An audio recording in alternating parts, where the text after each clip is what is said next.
2024 was an amazing year for pizza. I got a chance to go to a lot of different pizzerias, meet a lot of pizza entrepreneurs, and a lot of different kinds of pizza businesses. And if you're watching this video or you're subscribed to our channel, you're probably interested in the pizza industry and the pizza business, or maybe you want to open one. I've compiled the list of the best 2024 pizza videos we did in this compilation video you're going to see right here. And we have a whole bunch of content coming for you in 2025.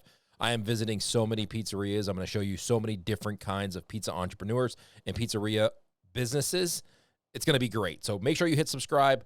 Let me know in the comments below where we should head in 2025 as we get into the new year. And let's get into today's video.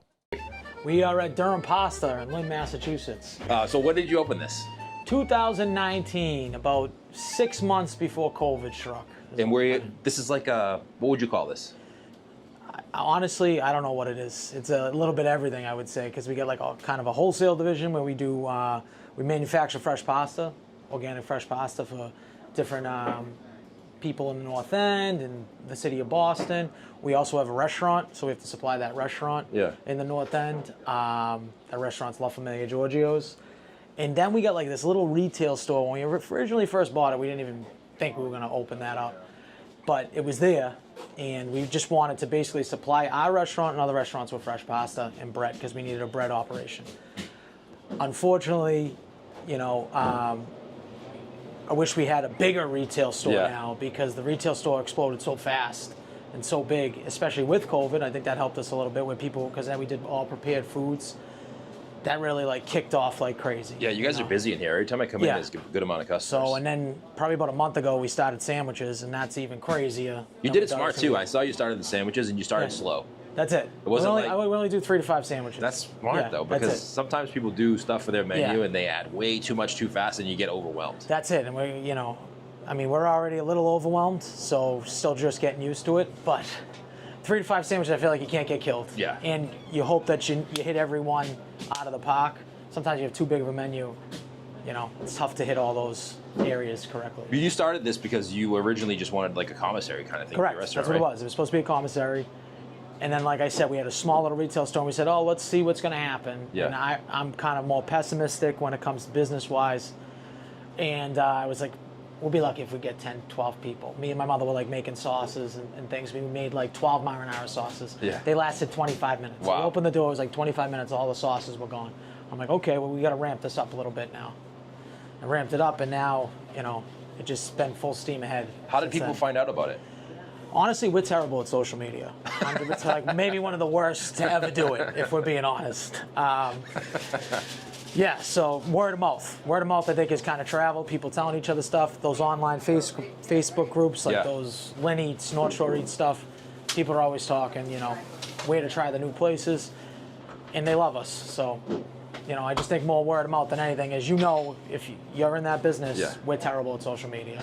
I wouldn't say terrible. Sometimes I would say terrible. Yeah, I would say inconsistent. I wouldn't say terrible. I've seen your posts. The posts are good. Yeah. People love you. You share people's posts all the time that share content that they like user-generated content, which is the content that people come in and create from the products. Right, exactly. But I think it starts with a good product. Yeah. Because you can have amazing marketing, but if your product stinks, it's not going to be helpful. They'll come in once, and they might not come back. But you know that it's good when, I mean, I've always said that something like this in this area, and we'll show, you know, why we're talking about right now, like I'll overlay in the video what we're talking about, like the takeout meals, the pre-made meals. Like people are busy nowadays. You got so much stuff to do, and like as a married couple with kids, you know, like people have to work 2 jobs. Like they don't have time to cook like they used to. Or you're bringing your kids to sports, after school activities. It's like, okay, let me swing in here. Now you can get sandwiches, you can get a pizza, or hey, I got chicken parm, I got the pasta, sauce, put together a meal pretty quick. Have you ever thought about selling pizza out of here? We only do the slices. I have thought about it. At one point in COVID, I was testing like a kind of a Detroit style, not Detroit style, like a square pizza, and I was gonna do just like a ghost kitchen type thing. Yeah. Because people were going crazy over the pizza kits that we were doing, and I was like, well, why don't we do that? You know, but I go back and forth. So everything, I take forever to do things. Like this sandwich thing, like we've been kind of, I don't even know the word to say, but like teasing everybody for like maybe a year. they were gonna do it because I like to like take my time and do it. Yeah. Make Like sure you even do this it right. place, people thought it was like a front for something because it took us so long to open. They're like, when do you open it? Well, guys, we've been open. It's just been a commissary for 18 months, you know, because we bought this building maybe 2017. Oh, wow. Didn't open retail till 2019. You know what I mean? So people like, we just had the stuff up there like, when is this place opening? What's going on here? People peeking in. Maybe the like, mystique is what made it. Yeah, maybe. people come And in they're at like, the we got to beginning. try it. Yeah. Maybe that's the secret So to market. that's what I think it is. Yeah. So this is the spot where you open first. Correct. People would drive by. I remember driving by myself and, Yeah. and just seeing like the Durham sign. I Yeah. was like, what's Durham? Yeah. Like I knew what it was, but like, what's it gonna be? What's it going to be? Exactly. We used to have this thing because so many people were asking. So we had Game of Thrones was big back then. Yeah. So we had the Game of Thrones guy that said Durham is coming instead of like winter is coming. Yeah. Because so many people were like wondering what's going on. What does Durham stand for? So Durham's actually the flour that makes pasta, pretty much. So you know, Durham and We're in semolina. Lynn, by the way, Yeah, so I know. that's- Can you you hear hear the it? music going by. Yeah, that's great. You're gonna get demacked on the music going by. So Durham's basically the flour that makes pasta, and you know there was some other places that were using semolina. I originally wanted to do semolina, but there was other places that were using semolina, so I decided to do Durham. That So was your basically- pasta is Durham. Yes, Not we use both. Okay, good. Semolina for our extruded pasta, Durham for our like flat ravioli pasta. And you Yeah, make it's a all the little softer. dough, all the pasta here, All pasta, yeah. and Everything. you freeze it and everything. Yep. Blast that- freeze it, and then it goes into a hold and freezer, and then we ship it out where we need to go, and then we also do fresh as well. And what about the dough? I know you guys use like organic flour. Yes. So everything's organic in the place, for whatever we can source, you know. Some of the other stuff like I wish we could do, but no one does it, is like the sliced meats. You can't get organic. Right. But if you import them correctly from Italy, you're in good shape. But yeah, all the flour, all the dough, all the pizza dough, all organic. So that kind of separates us apart. You know, I think that we offer a competitive price at that organic thing when it's like 3 times the price of regular flour. You know, so. You guys own this whole building, right? Correct. We bought the building. We were just driving by one day. I think we were Are eating. you guys at, from like, Lynn? No, we're from Revere. Okay. Yeah. We were just driving by. I think we were eating at like I don't You know got a if great it was Boston accent, by the way. I love it. I don't know if we were eating at like the old Red Rock or Mission on the Bay, whatever they call it now. We were eating over there. We drove by. We saw a for sale sign on it. Now, I actually went to school in Lynn, so I went to St. Mary's in Lynn for high school. So I knew Meatland. This used to be Lynn Meatland. Everyone knew it. They had good subs and stuff like that. I'm like, wow, they're selling the building. So we went in, we looked at it. I was like, this would be perfect for a commissary. We were running out of room in the north end to make pasta. This would be perfect for a commissary. And I was like, we didn't really care about the retail store. So we broke down the wall and we kind of made it smaller there because they had a big retail portion. We made it small, made it all the specs that we think we needed. And we had a little spot. That's how we start here. We liked the location once we saw the retail store because it's close to everything. Yeah. You know, Nahad's cutting through here, Marblehead's cutting through here, Swampscott's cutting through here. Everyone's cutting through here. You are a destination place, but you're probably more like a community place, right? Like the people who live in this community come here to get stuff. Of course. Yeah. And I always say, it doesn't matter. If you look up anything on any Google and anywhere, you look up the best food in the world, they're going to tell you it's Italian's #1 at the list. Most popular food in the world is Italian. It doesn't matter who's eating it. They love Italian food. There you go. Guess what? And when I go out, I'm not eating Italian food. I'm probably eating Mexican food or going to a steakhouse. So people like to eat different delicacies. That's the way I look at it. Today's podcast is also brought to you by Slice. Slicelife.com/smart pizza. If you are an indie pizzeria who's looking to take advantage of technology, online ordering, all of that great stuff, and compete with those big brands, you got to check out Slice. Founded by a third-generation pizza person who grew up in his family's business and saw firsthand how hard it is in the challenges of being an independent pizzeria, he created Slice. And now this company's whole mission is to keep local businesses thriving, and it's been on the right track for a long time now. They handle everything like powering online ordering and building you a free website. Plus, also, stuff like customized marketing, which is about getting customers to order from you more frequently. And they give you all the data. They share all the data with you, so it makes them a true partner. But it's not a third party. People often mix up Slice with Grubhub and Uber Eats. It's not one of those people because those third-party apps don't give you the data. Slice gives you the data, and they care about their customers, and they want you to succeed because if you succeed, they succeed. It's a true partnership. If you want some more information on what they do, go to slicelife.com/smart pizza and let them know you heard them on the Smart Pizza Marketing Podcast. Fresh pasta you guys make. Yeah, this is the fresh pasta right here. We make it every day. Couple different varieties. Try to keep like 12 to 15 at a time. How do you know how much you're going to sell? I mean, I guess it's like a pizzeria, right? Like after a little bit you learn. So they do have a shelf life on them. They have like 5 to 7 days of a shelf life. Really, you can probably get 10 to 14 days. We try to be safe with it. And then they can move it to their freezer. So you can move it to your freezer for up to 6 months. So a lot of people will come in and buy. I mean, obviously it was, sometimes we'd be putting so much away, throwing so much away. Now we kind of in the groove of things, so we kind of learned know. like you learn. You learn your paths. Yeah. You know, so you kind of learn as time goes on. Is it like the people come in here and they know exactly what they want, or do you have to like walk? Oh, we got people that we already know. They already start putting in the computer. They already know. Oh, he's getting 2 chicken soups. He's getting, he's gonna. So you got regular customers. Oh yeah, 100%. That's great. You guys sell other stuff too, right? Like what else do you sell? Yeah, so we even do we do some prepared foods from Bianco's, some cheese, some meat, stuff like that. So you can make stuff. Even then we shred our own cheese if you guys want that. Some little stuff, we could add some more stuff. Obviously, the olive oils. We got some organic tomatoes. We started jarring our own marinara sauce. Oh, that's yours? Yes. We have a company that's actually doing it for us down the South Shore. Really? Yeah, I don't have enough. I mean, I got probably 1,200 square feet left of this place for dry storage that I might have to turn to production facility at some point. Yeah. I mean, that's a good problem to have. Yes. So... But right now, we have to have someone, bottle it for us. Yeah. But, yeah. And then you do prepared stuff too, right? Yeah, we do prepared meals. So, like, grab and go, perfect, lasagnas. I always think every pizzeria should do this. I don't know why they don't. Because it's such a good idea, and it's like something that you could sell, especially if you already have a customer base. Especially if they're selling it. They got the ovens. Why not get small lasagna pans, cut them in 3, so you can do 3 at a time. Yeah. See what happens for the day. And you don't have to do it like on demand. You just like someone comes in, orders it, and they go. See you later. And guess what? They might get you a pizza, and then that's tomorrow's lunch. You can come on in. Yeah. It's like an add-on. Right. Yeah. You guys make the bread? This is where we make the bread. How many breads do you sell a day here? A lot. And is it just for sale out of the shop, or is it like you? No. So we supply a few restaurants. We actually supply a couple in the area as well, like sub rolls and stuff like that. Yeah. How did you get those accounts? Just a lot of them just come in and they're like, "Hey, can you supply us here?" Because every Marblehead, Lynn has a few of them. The quality probably helps too. I think a lot of pizza shops want a good quality sub roll. Maybe a good quality sub roll that not everybody else is using. Right. So let's take Nightshade Noodle Bar. Right. Yeah. They came to us and they wanted like a banh mi baguette.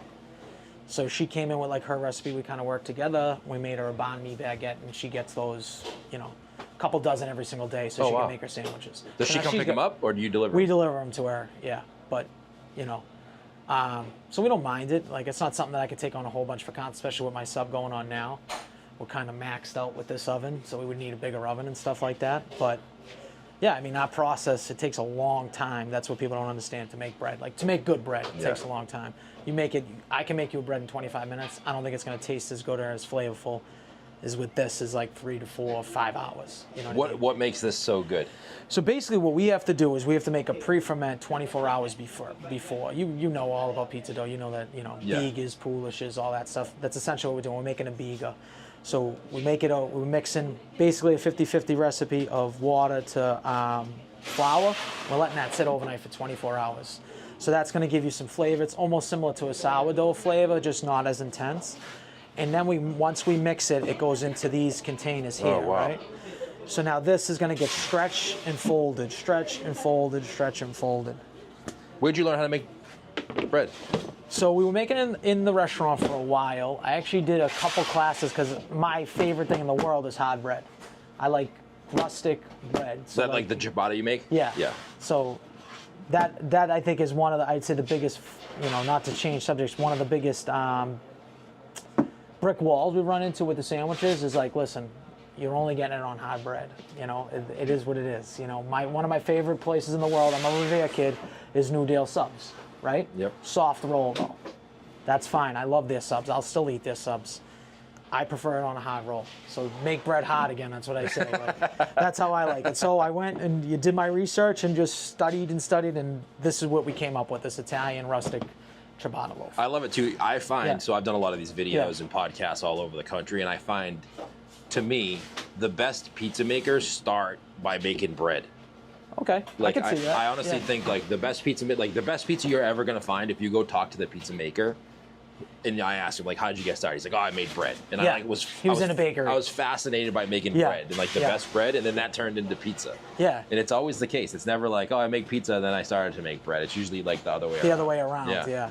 Yeah, because they probably just have extra dough, and then they're just fooling around, and then you have time to perfect things with bakery, because it's kind of a slow process. Exactly. Not that you're not busy the whole time, but it's a slow process. Like you have said, hours. you could make a bread in a couple minutes, or you could make a pizza dough in a couple minutes Yeah. too, but it won't be good. Exactly. You got to have that process in place. So our pizza dough, we're cold fermenting 48 to 72 hours. So like the restaurant's taking it for 72 hours getting cold fermented. Wow. Before we put it in our bags, it's 48 hours. How do you get the dough from here to your restaurant? We got trucks that'll come and pick it up. So we gotta Like in dough trays? yeah, dough trays. They just take the dough trays. So just like a regular kind of commissary. Same thing, yeah. Have you ever been to Anthony's place over there in Lynn? Anthony, you know Auto Pizza? Oh yeah. Have you been to 100%. his facility? Yeah. In there? Yeah, oh yeah. I've been there a bunch of times. That's a pretty big facility. We did a video over there. That place is huge. Yeah. Oh, I know. I actually watched that video. It was a great video. Off the record, Well, what do you think that has surprised you the most about opening this place? I think how fast the business grew to where it is now. I think that, again, I think COVID helped a little bit, but I would say that the most, and the insatiability of the customer. Like you cannot, they just keep coming for more, and anything that we put out, I swear to God, I feel like I could sell anything here and they will come and get it. It's crazy. Or they'll at least try it. Yeah. So, and I'm not saying that like in a poor quality statement. I'm just saying they'll try anything. I could put anything on the menu. If I legitimately did make empanadas, they would try them. And I think they would like them. You know what I mean? It doesn't matter. That was the most shocking thing in the world. I didn't think that we would pull business, or we'd have as much business, pull business from other places. I don't want to say that that's what we're doing. But I was shocked with how fast it grew, in a relatively short period of time. That you'll ever want to be like a big company that sells your pasta across the country? I don't know. I go back and forth. Again, I keep going back to the sandwiches. I went to the sandwiches. I was going to do dry pasta. Yeah. I was putting that thing for a dry pasta machine, a bigger extruder machine, and just going to ship pasta across the country, more like COVID stuff, like near towards the end of COVID. But I don't know. That's the problem. So to me, I don't know. I think I can open any one of my businesses and scale it up. So if I wanted to do another, just like a sandwich place, I think I could scale that up. If I wanted to do just a retail place, I think I could scale that up. If I wanted to just do pasta, I think I could scale that up too. I think I could be successful in anything I do. I don't know what I want to do yet. Maybe something like a bigger store, like almost like Apache's, where they kind of do a little bit of everything. Yeah. Just on a bigger level. So this, but like a huge, like a huge one, like a couple thousand square feet. Right. So right now we got 2,400 square feet in here. No, more, if you count the basement. 4,800 square feet. But if someone comes in, it's like 200. It looks like, it looks like 3. Yeah. Plus, so if I could have 5,000 square feet, a big square, one level, we'd kill it. I'd put coffee, gelato, I'd do the whole 9, everything. Because make a gelato so easy. Let me know if you do that. I'll work for you. Okay, perfect. Yeah, we'll need definitely full-time marketing for sure. Question: you said you're terrible at social media, but you're doing social media. Why do you say you're terrible at it? I think I'm terrible because I'm not consistent enough. I think I can take decent pitches, or we can take decent pitches, do decent reels. But I think, to me, someone that's good at social media can do that and do it consistently. So that's what I would say, that's why we're terrible. We don't post enough. What holds you back from posting more? I don't know if it's laziness. I don't know if it's like sometimes you just want things to be perfect. It could be the procrastinator in me. I don't have a good answer. Yeah, you sound like a. I wouldn't say procrastinator. You want it to be good, almost like a perfectionist. Saying my father's the exact opposite way. Not that he doesn't want things to be good. He's more of a shoot first, ask questions aim later. Yes, exactly. So like he's one that's just like bang, bang, bang, bang, bang, bang, bang. I'm a little bit different than that. So like I think that my style aggravates him, and sometimes his style aggravates me. So maybe we balance each other out. So he's handling the North End place, I'm handling this place, but definitely social media. We even got interviews coming up with certain people that we trying to get a social media manager to handle both Yeah. spots.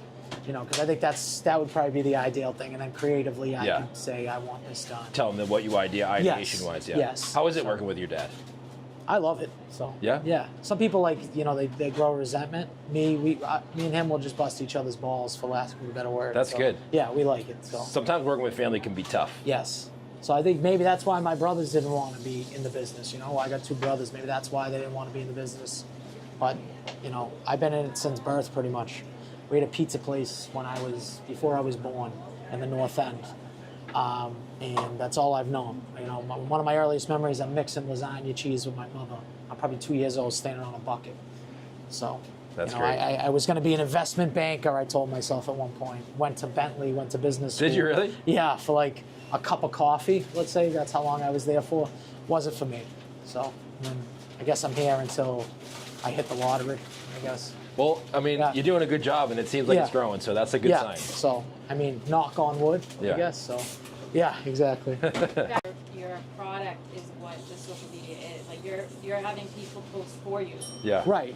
So the user generator does help, of course, because it's like I actually think it speaks more volumes because everyone can tote their own product, but when you get other people that have no relation to you coming in and putting it up, and especially if they have somewhat of a following and they're putting it on their page, it's like, well, that's good, and you're not even paying them. Now, there's some people you can pay, and they'll come in here and they'll say whatever you want them to say. Well, shit, I post all the time for you, and you don't. Yeah, I know. I know. Right? But I like it so much. Get you on the payroll. Yeah. You like it. I like it. It's a good product. That's good. Yeah. Yeah, exactly. So we're blessed in that way that we got a following, and they ride or die for us. And that's all you really want in business is just people to, be loyal. You could have 10,000 people love your stuff, but they don't buy a T-shirt for you, or you could have 500 loyal people that buy you a T-shirt. I'd take the 500 all day long. Yep. If they're spending their money with you, that means they rock with you. So and that's in every business. It's in if you're a comedian, same thing. It doesn't matter if you can transfer that into sales. Doesn't matter how many people it is, as long as they're loyal to you. That's all that you can go for. So, and I think we have a pretty loyal following. So. Where can they go to find you? Where are you on Instagram? We're at Durham Pasta on everything. At Durham Pasta. We even got a TikTok that's laying dormant. I don't even know if we have the password for it. That's what I mean when we're bad at social media. Thanks for tuning into this episode of the podcast. As always, we'll link everything up in the comments below. Don't forget to hit that subscribe button and stay tuned for the next episode. Maybe this one right here, because we think you're going to like it. Today, we're at the Edge, Thick Square Pizza with Aaron. He's going to show us around his Detroit-style pizza shops. This shop does 120 to 150 pizzas a day with one man band going on here. And he's only open 4 days a week. And we talk about why he's only open 4 days a week, why he only has one person running the show, himself, and a funny story about what happened when Pizza Hut found out the name of his pizzeria. And he got in a little bit of trouble. But we talk about that in this video as well. So stay tuned, sit back, relax, and enjoy this episode of the SPM Show. Thank you for having us. This is awesome. I'm finally getting a chance to kind of meet you here. Tell us a little bit about your spot. We're in the town of Plymouth, very historic. We found a great spot right here on the corner of North Street and Main Street in Plymouth. And we serve Detroit-style pizza. Detroit-style pizza. You're the only place around here that serves Detroit-style pizza? As far as I know. Yeah. We're just south of Boston. There's not much else. No, there's not a lot of places around here. The Edge, Thick Square Pizza. This is a nice building, too, you got. Yeah, it was built in 1724. Big part of the American Revolution. Is it haunted? Probably. You said you're doing actually a ghost tour thing here soon, right? Yeah, we're going to be doing some ghost investigation in November. So. That's going to be amazing. Want to take us? Can we take a look inside? Yeah. Let's go. Come on.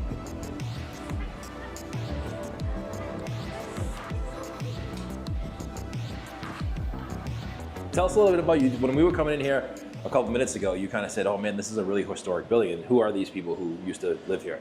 So back in 1724, when this building was built, this couple, James and Mercy Otis Warren, lived here. They also had a house up in Boston area, but she basically wrote the history of the American Revolution. She was pen pals with John and Abigail Adams, and she inspired the American Revolution, sometimes right within this building. So back, how many years? 200 plus years ago, Yeah. Right in that almost back 300. corner over there, they were talking about how to become a free country. Yeah, almost exactly 300 years. Now, you serve really good Detroit style pizza. Yeah, I think she would have liked it. Yeah, I think so. I mean, Detroit style pizza is great. One of my favorite styles. I mean, I don't think you can eat it every day. Maybe you're gonna say I'm wrong, but I eat it for 3 meals a day. do you really? But I love it. It's like one of my favorite styles of pizza. It travels well. It delivers well. Like you can heat it up later. It's even super good cold. Right. I First love, thing in the morning. Yeah, I think Detroit style pizza might be the best pizza, like hot, room temperature, and cold. Transferable. Yeah, Sure. exactly. So tell us a little bit about the place now. I know you, when we did a podcast, which I'll link in the description below, you weren't here. You moved here recently, right? Correct. We recently moved here about a year ago, but we were 2 years on the Cape. So we closed that location and moved just exclusively here. Same amount of square footage, because I don't like to have a big restaurant, because then I couldn't run it by myself. So most of the time I'm here solo. Really? On Friday and Saturday night I have someone come in and just be my assistant. So how many pizzas are you doing? We do 120 to 150 a night. All by yourself? Is that because it's Detroit style pizza and like Durham? All over the quality and where things are and the inventory that I have. It's nice to have a helper. I have a helper and my son who takes orders.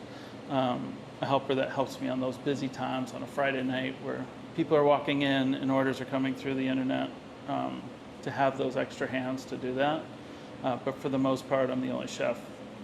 So does it make, that must be like, profit-wise, it must be a lot easier to run the books and manage the accounting because you don't have a lot of employees. All you're really worried about is like the rent, the cost of food and goods, and then That's like right. whatever's left over is kind of just the profit of the business. Yeah, totally. And keeping it small lets me take that money and put it into quality ingredients or sourcing something locally or growing things in my garden and things like that. Is that something that, so for you, is this like just, this is my baby, this is what I want to do, I'm not looking to grow many locations, or is it? Just the one is fine with Yeah, me. I like that. Everybody feels like they open a pizza shop and they need to open 2 or 3 or 4. I feel like there's a lot of pressure for people. Yeah, I have trouble because I get asked that a lot. Like, Yeah. do you ever want a franchise? Do you like? They've wanted me in the Seaport. They've, all over down the Cape, and they said, "Can I open one of these shops? I have spots for you." I'm like, "Well, I won't be able to do that because I can't find anybody else to be me." Yeah, right. And do it the way I would want to do it. So you don't think that'll ever happen? You'll never do that? I don't think so. No. It's Yeah. good that you know what you want. Yeah. It's good. Some people don't know what they want. They're not sure. They think they want that, but then they try it. It's a lot harder to scale or open many locations. Like you said, quality control when you have multiple locations, it's hard because you can only be in one place at one time. Yeah, and I tried, so when I had Sandwich and Plymouth at the same time, it was chaos. I couldn't even do it, and that helped me decide to close that one and be here. Are you happy doing it? Oh yeah. Do you love it? Yeah, it's great. Yeah, so that's all that really matters.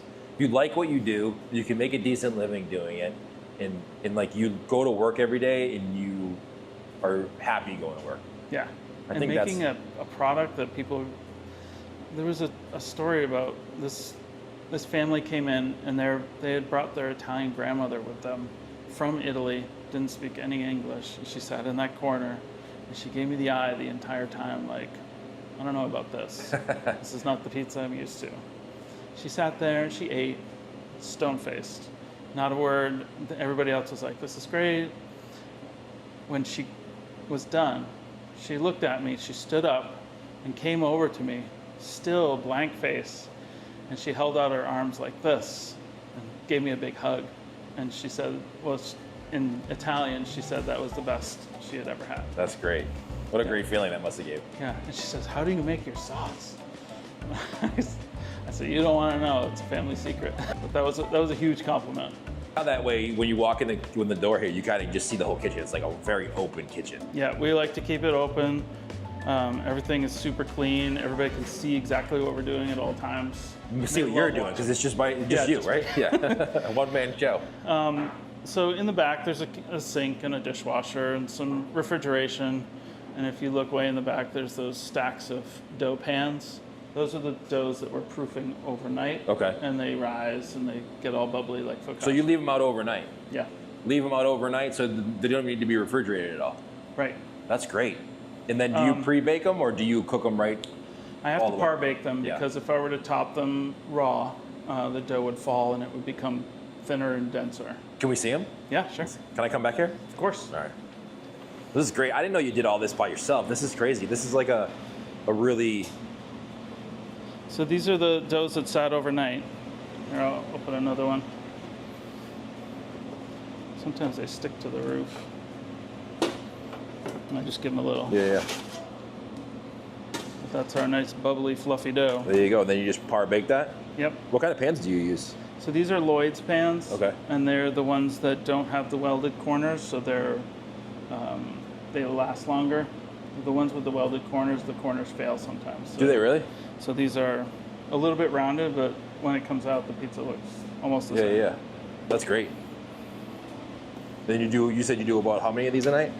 120 to 150. So now if you did a different style of pizza, you probably couldn't do it all by yourself. Like if you were doing a New York style pizza where you had to make the pizzas If I had to from stretch scratch, pizza and top them and bake them and do all that stuff, I would have to have a team of people. Yeah. So is that why you chose this kind of style of pizza too? Like the business model is easier for you to run? Yeah, that was huge. That was a huge part because I can par bake.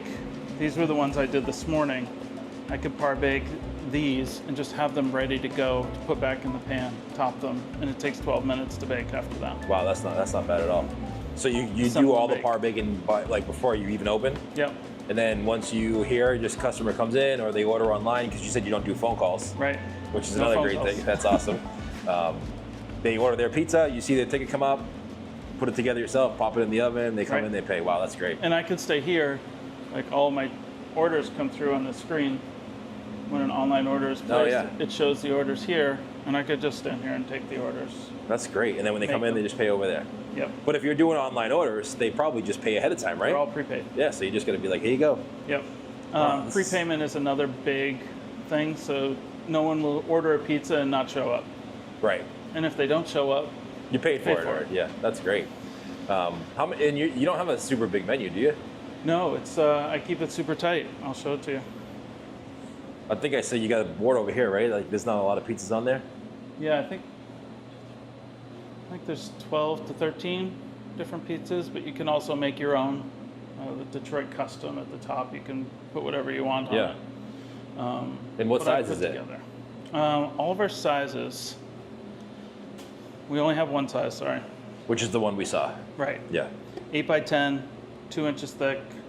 Oh, this is smart. This is like what it would look like, so someone can get a visual of what it looks like before they order.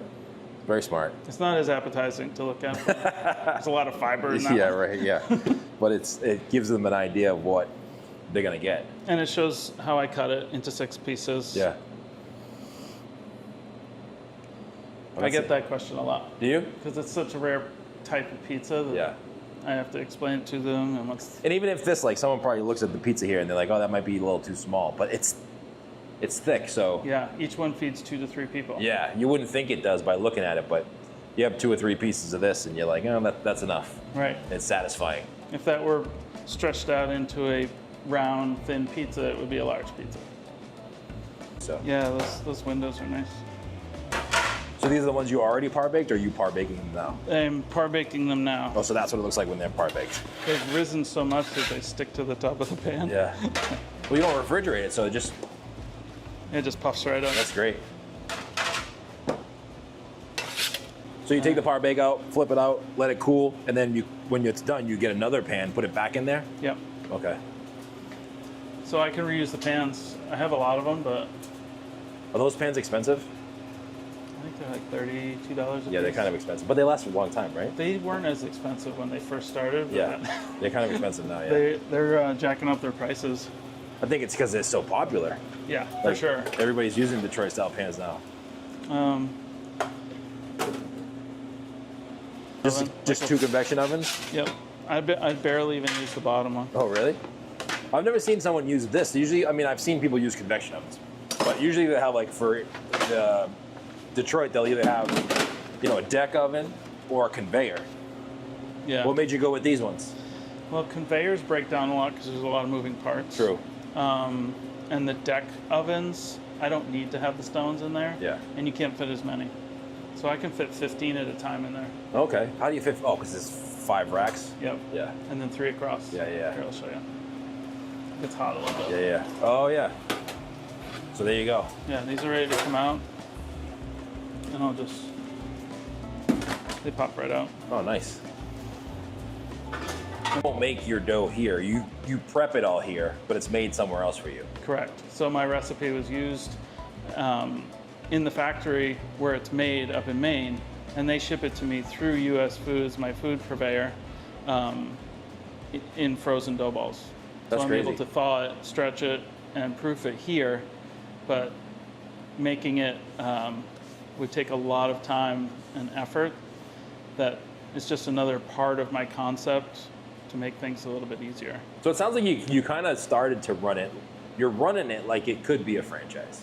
Right. You're thinking about it that way. It's very duplicatable. Yeah. I know that's not a word, but you could transfer this concept and all of its systems.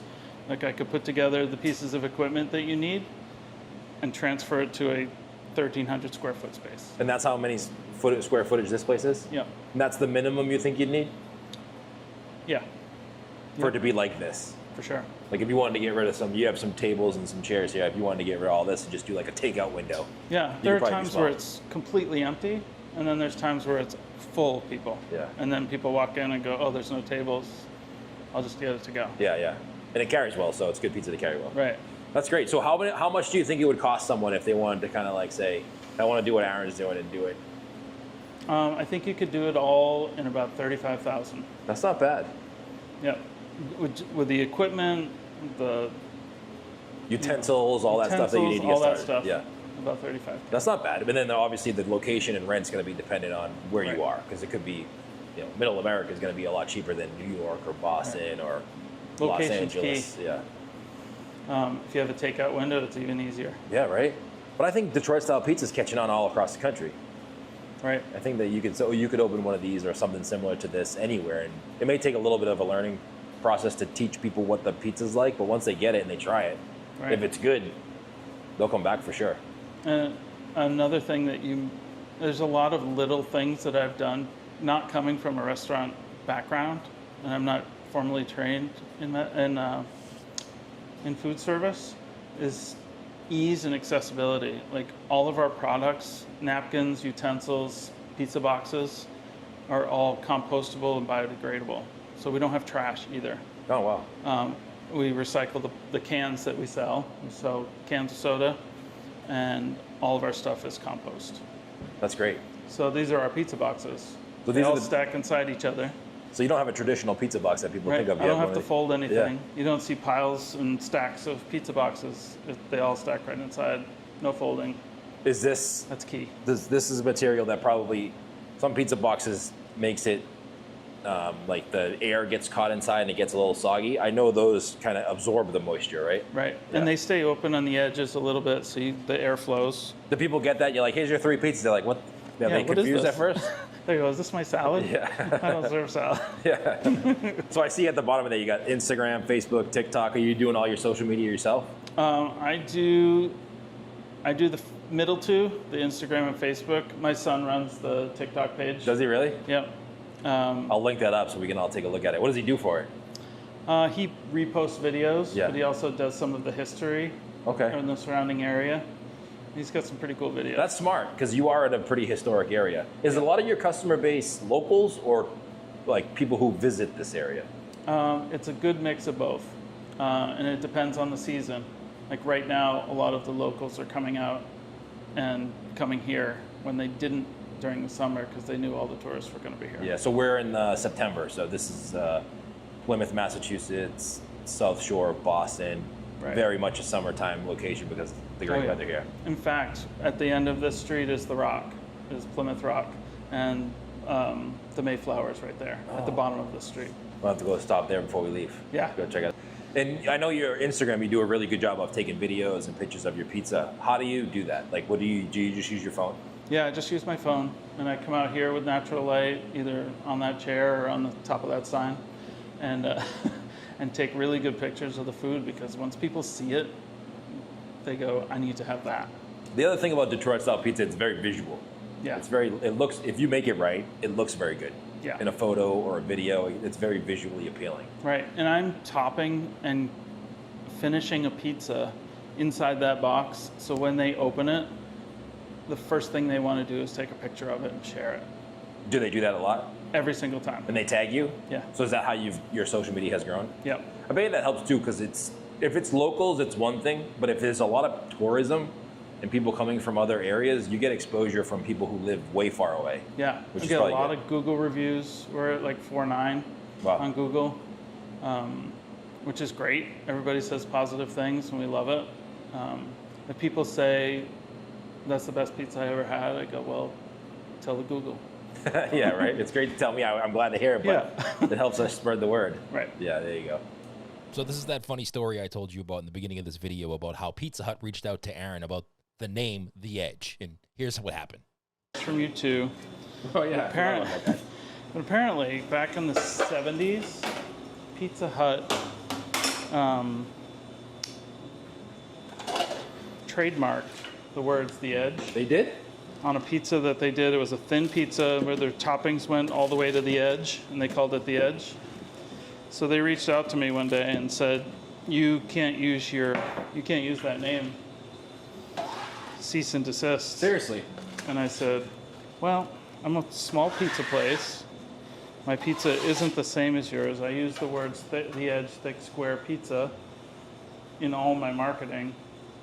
And they still had a problem with it. So I had to agree to not go nationwide with my company and keep it small. And I mean, there's no Pizza Huts around here at all anymore.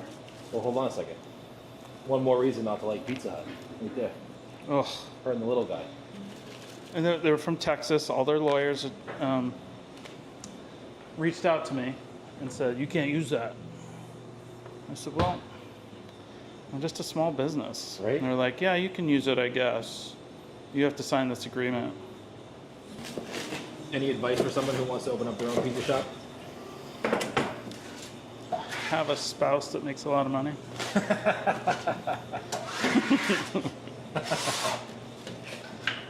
That's great. Or that makes any money. Yeah, right. It's hard, right? Not easy. Yeah. It was a leap. Like, I want to say that don't invest too much up front. Start small, scale slowly. If you're trying to dig out of a lot of debt the first 3 years that you're open, it's not gonna work. Yeah. It's tough. Like, I could do it because I was popular, like a popular kind of pizza place, but even you started small, right? yeah, everything was, my first building was a chicken coop. It was a pigeon coop off of another person's restaurant off the side. And scaled up from there. And then I moved into another building that was a little bit bigger, and then this one. That's good advice, because you don't want to take on take bite off more than you can chew. Yeah, Which is what a lot of people do. If you're not going to, if you're going to invest $100,000, $200,000 to open a pizzeria, you're not sure of the concept. Right. It's a huge debt you're going to have if it doesn't work out. And then once you realize after year 2 that you haven't taken a paycheck in 2 years, it starts. Not fun. It's not fun.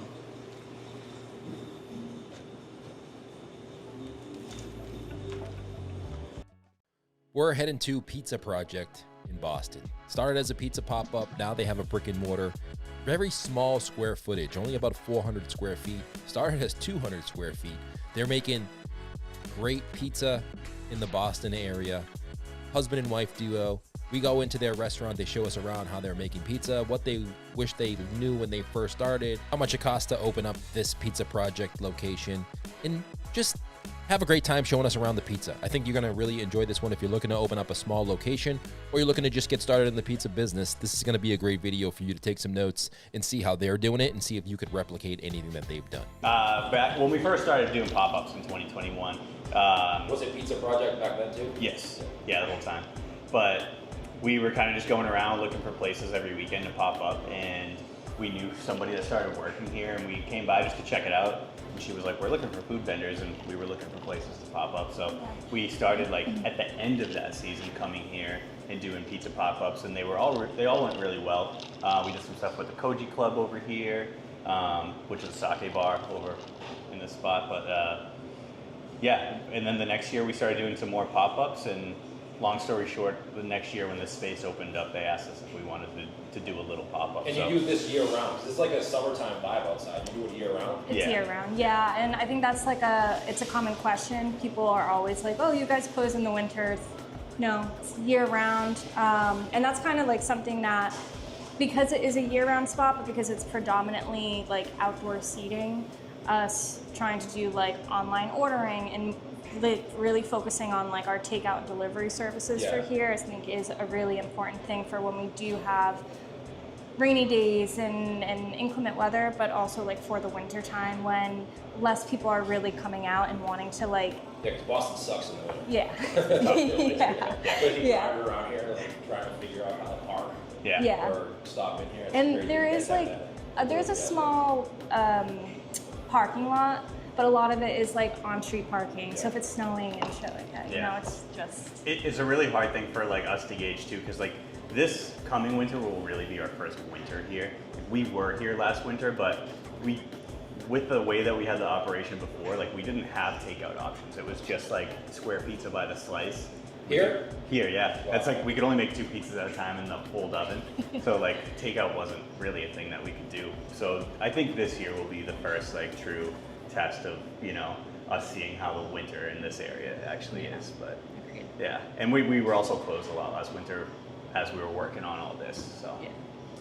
Menu here, I mean, fairly simple. Like we try to have a handful of pizzas that are always on, cheese, pepperoni, marinara for a dairy-free option.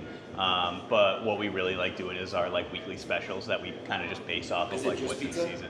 No, pizza, and like we have like 3 or 4 sandwiches and a salad. Okay. Yeah, Caesar salad. Yeah, just using good lettuce. Yeah. We have an Italian sub, a ham and butter, and a turkey Caesar sub. That's it. Yeah. And then sometimes we do like a seasonal or rotating. Yeah. But for the most part, people come in here and order pizza? Yeah, for the most part. What is it like percentage-wise? Like 80% pizza? Yeah, probably. I mean, lunchtime, we've definitely been getting a bigger push for the sandwiches. And then there's usually like a pretty hard drop-off once we get to like 5. Yeah. Yeah, we'll see a couple trickle in at night, but not that many. I love that. I love small menus. Yeah. Our menu was gigantic, and it was just hard to manage. Yeah. Hard to manage all that stuff and train people how to do it consistently. There's too much. Plus, I hated doing half the shit on there. Yeah. Yeah, the big menu's tough. Then you end up sitting on product, and yeah. I just want to do stuff. I would want, if I open a pizza, I would want to do something I like to do. Yeah. Like pizzas, I love to make. Well, that's it. Like, I think that, I mean, at least for us, but I assume from a lot of people, you go into this business because, like, you really enjoy it. Yeah. Because it is it's hard work. You're working 7 days a week. I mean, we have to split up between being in production and someone being here, so it ends up being like one of us, you know, at the kitchen from like 8 a.m. to 11, the other one here from like, you know, 9 a.m. to closing time, you know, so it is just really long days that, like, if you're going to be making something, you have to make what you want to make. Yeah, and you have to do what you want to do, because otherwise I think that you, like, the integrity of your product and your training and your staff and how they, like, view your, you know, presence here. Really. It'll be proud of it too. Yeah. Sometimes we Absolutely. sell too much stuff and just like, just sell stuff because somebody asked for it one time. For sure. It's not really We try to, like, I don't know, we try not to have a lot of add-on options. You know, we try to portray the pizza as we want it to be sold. Yeah. And it's tough sometimes because, you know, you get some interesting combos that people request, and you gotta, if we have it, we'll accommodate. But like, yeah, we don't want to have just this like list of So for the, do toppings just on the people side. make their own pizza, or do they just order from the ones you have? For the most part, we just put the ones we have up on the menu, but we'll tell people, like, if they want to make their pizza out of ingredients that they see up there, then we can do something like that. We have a build your own option on our website, like on the online menu. So we definitely get more of those come through online. But like Dan said, I think it's just because it's not listed up there for people to really Nobody's used be to able that. to. Like people are, I think they're just starting to get used to that process now. But for them forever, 90s, 2000s, pizza shops were just like, I can get whatever I want. Yeah. And get it delivered. They For can sure. get salads, fried stuff, pizza, sandwiches. Yeah. I feel like every time someone opened a pizza shop back in the day, they had everything. Yeah. Now it's like more specialized, and I like it. Yeah. I mean, it allows more time to focus on the actual pizza itself, And there's so much things that you can get available delivered now that you couldn't before. Yeah. So if you want a sandwich, just call DoorDash and get a sandwich from somewhere else that does sandwiches that likes it. For sure. Get a better product that way. That's awesome. I love this one. Yeah, I think when we opened, like, I don't know, I had worked at a lot of those style pizza shops, and it was like everywhere you go, the menu is the same as the last. Yeah, what makes it different? There's really not much. Like everybody's was getting their dough from the same guy. Everyone was buying their sauce, but like, I don't know. When we opened this, we wanted to do pizza, but we wanted to just make it with really good ingredients, and like that was our focus. So to do that, we have to keep the menu small.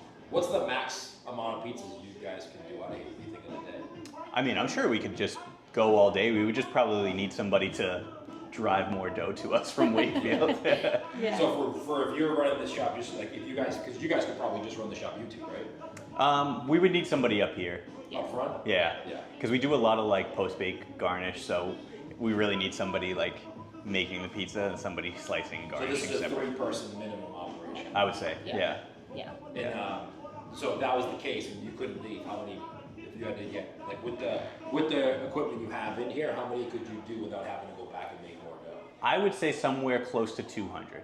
Yeah. That's if we didn't have to, have refrigeration space for the sandwiches, and we just. Is that what you go for? Is like that's your goal, 200 a day? We would love to do 200 Yeah. a day. Yeah, I think we're at That's a that lot like of pizza. 120. Yeah, That's a it is. lot. That's a lot of pizza. Yeah. It is. Especially the way you make it. Like it's not a conveyor oven. So Yeah. it's a lot of pizza to put in and pull out every day. Yeah, I mean the oven's certainly capable of it. Yeah, we're just lacking on the storage side. Yeah. But sometimes a smaller footprint is better because you're not paying for extra square footage that you don't use. For sure. Yeah, and I mean, it also like, I feel like we do have like ideas in mind too of how we can maximize the space that like we're still trying to work on doing. We have a lot of wall space, so like, I mean, even in there, a lot of shelving and stuff, and potentially adding some more and whatnot just to help with that. So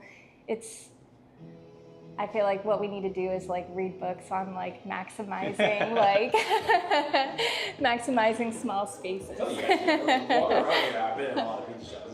You guys seem to do a pretty good job. I haven't seen it busy though, so that could be a shit show. No, it actually flows fairly well back there. Yeah, we kind of just put stuff where we could. A lot of measuring. Yeah. The oven just fit in here. How did you get the oven in here? They brought it in 2 pieces, but what we were worried about was like we needed to have like 2 points of egress, and it's like in line with where the door opens, and we had just enough space. Like we had to take the front part of the hood off the oven so the door could still swing. That was probably the most stressful part of the entire process. Yeah, because we were only allowed to vent it on one side of the building, so it had to be up front. So it had to be on the side. It had to be right there, yeah. Let's go back there. Yeah. All right, we got How many square feet is this? This is 210 right here in this room. Each room is 210.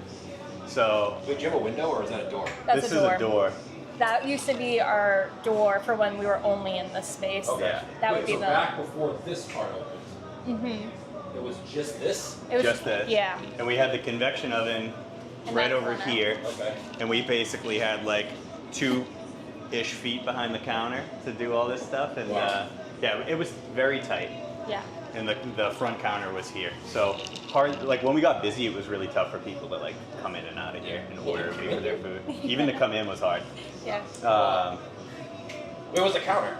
The counter was, Just right like here. set up just like this kind of? Yeah. Yeah, it was like an L shape. So we basically we had the counter, and then we had a barrier for like a sneeze guard sort of action. And yeah, people like where the oven is, that was where people could stand and order or wait for pizza. Yeah. You don't make the dough here. No. No, everything comes out of Wakefield. We have our mixers over there, our cold storage over there too. So we just transport everything every day. Cool. So this might be the same oven, so I did a video not too long ago with Giovanni from Chicago. He had the similar kind of oven as this. Yeah, these are great. I love this. Like, I don't know. We were definitely stuck on the wood fire thing for a while, and we do wood fire on the mobile. Yeah. Would they allow you to do a wood fire in here? We had talked about it, and some of the things that held us back were like wood storage one, and then us like looking at being a takeout business, and the fact, you know, the wood fire pizza I just feel like doesn't travel very well. No, it doesn't. So we didn't really want that for our takeout business. I personally like a crispy pizza, so we were trying to get something that we could do a fine-tuned bacon, and like Pizza Master is perfect for that. Yeah. I don't think Neapolitan style, which is like the wood fire, that's what people think of. Yeah. It's not good for you. No. Yeah, and we don't really, I mean, we have a couple chairs out there, but it's really not a dine-in spot, so it's not like we're a full-service restaurant that we can provide that kind of service anyway. So, so that's why we kind of decided to go with this. How many pizzas do you guys sell out of here in a day? I think upwards of like, some of our busiest days are like 100 and 120, 150. From 11, what's your hours? So weekdays it's 11 to 9, Wednesday, Thursday 11 to 9, Friday 11 to 10, and then on the weekend we open at noon, 12 to 10 on Saturday, 12 to 8 on Sunday. Yeah. You close any couple days? Monday, Tuesday. Yeah. That's a good thing. Yeah. I like that. Yeah. It gives us Monday, and then we make dough on Tuesday for Wow, so Wednesday. you kind of work on Tuesday, but not with customers. Yeah. Yes. Yeah, that's I wish I did production. that. I feel like it helps you not burn out. For sure. Having like one day where it's, for us, we were open 7 days a week, 11 to 10 every day. Yeah. And the only days we closed was like Christmas, maybe 4th of July, Easter. Those were the only days you could check out. Yeah. Like, I don't care if the place burns down. Insurance. Don't call me. Nobody's there. We'll figure it out tomorrow. Yeah. But it even like on those days, like we actually took a couple days off last week, and it's like that decision of like, well, do we take more time off? Because like, is there the potential that people could come out? Is it going to be a waste of time for us to be open? But then you don't want to like lose out on that potential sale and everything. So. Yeah. There's definitely a balance of being able to, you have to decide, all right, are people going to go somewhere else? And if they go somewhere else, is that going to be their new pizza spot? Or, Yeah. Or I feel like if you have a good product, though, people will always come back. Yeah. Yeah. No, I feel like we definitely have, you know, although it is a beer garden space where we're kind of relying on the beer garden to be busy and the Speedway itself to be busy, we do have a handful of regulars that, you know, come in all the time. So that's nice.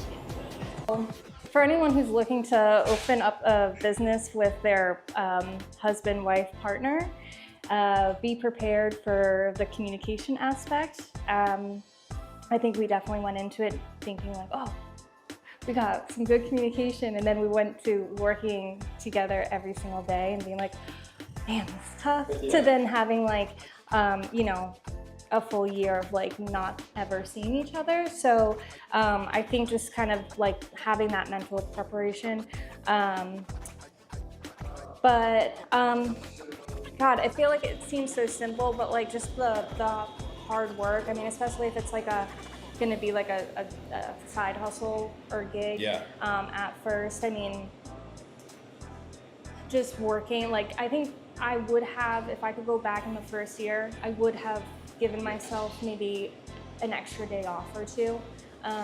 Instead of, like, there was definitely the financial payoff, I think, in the first year for us just going hard, working our part-time jobs, and then going straight into, you know, the weekend and having these pop-ups that, like, felt really good for that, but I just felt, like, very burnt out at times. Yeah. And, like, even in the last couple of years, So in the I've beginning, you would have taken 2 days off. I Monday, would have Tuesday? taken, yeah, or at least like, you know, like a week vacation or something, Yeah. you know, but yeah, I think just being a little bit like, it's going to be a lot of hard work, but being easier on myself, I Yeah. think I would have, like, if I could go back, I would definitely plan a little bit more time for myself. That's great advice too. I like the advice Yeah. too about working with your spouse, because you never know.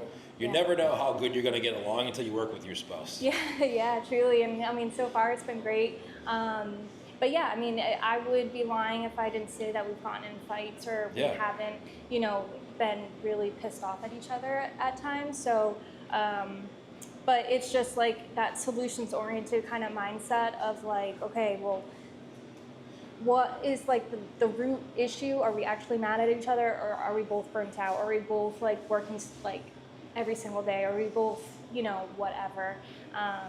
And so yeah, I think that my communication just in general has grown a lot because I've had to just kind of figure it out in different ways. So I like that. Good advice. yeah. To have systems in place going into it.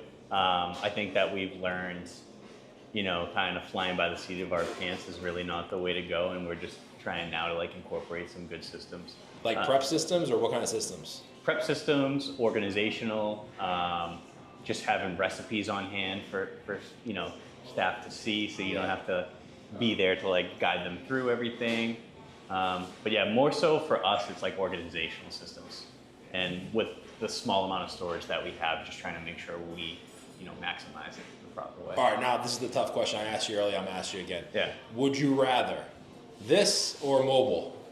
I would rather this. Yeah. Yeah, because at the end of the day, having walls is pretty nice. Yeah. Having, you know what I mean? Like, If it rains out, you don't have to worry about it. yeah, we've had some pretty tough days on the road, just like, you know, the wind's whipping and you're holding the tent down. Yeah. Don't get me wrong, I love the mobile, like on a good day, like being outside. Yeah. Like, it's super nice, but yeah, inside is better. Yeah, much better, especially where we live. Yeah. If you lived in, I don't know, California maybe. Yeah. Might be. I mean, I know it's hot out there, but at least the weather's pretty consistent. Where we live in the Northeast, must be hard to do mobile in winter. Yeah, we would basically go like as far as we could until December, and then like we'd be off for like 2 months. I feel like a lot of social media, honestly.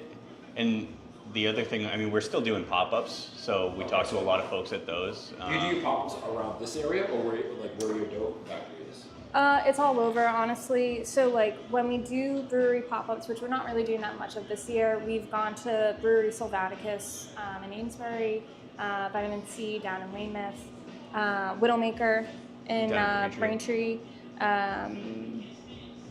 And then here, really, and then when here, we were doing yeah. the pop-ups. Yeah. This was like our Boston spot before we had the store. Yes. But yeah, we kind of have a little bit of, you know, North Shore, South Shore in the middle. Yeah. So that and social media is how kind of people know you're here? Yeah, I think That's kind of how I so. found it.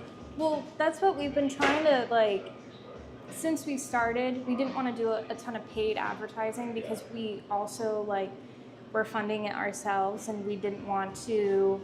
We were just trying to think of like where is the most important place to put our money.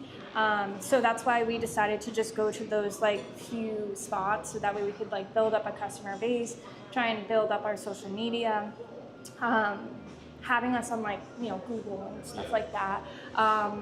But yeah, I mean, we really have just tried to rely on like word of mouth, and I think part of that is just like maintaining like our networking and like good relationships with people that we work with, but also like really focusing on like our product and making sure that we are putting a quality product out there, so that way like when people do recommend us, it's for a good reason. So we've had like with our catering jobs, we've had a lot of people reach out to us who are recommended by one of the breweries or by someone else that we did a catering job for or whatnot. And so I think it, you know, it just ends up like snowballing a little bit of people hearing about the wood fire mobile first, and then learning about this, or learning about this first, and then seeing the catering. Yeah. It just kind of all comes together. Do people who find you from the wood fire and come in here and think that they're getting a wood fire pizza? Last year, yes. Yeah. Last year was a little tough because we switched to make that work. We switched over to doing Sicilian slices, and so as much as we try to keep things separate on social media, we thought about like, oh, do we make separate accounts and whatnot? And then it was like Too much work, right?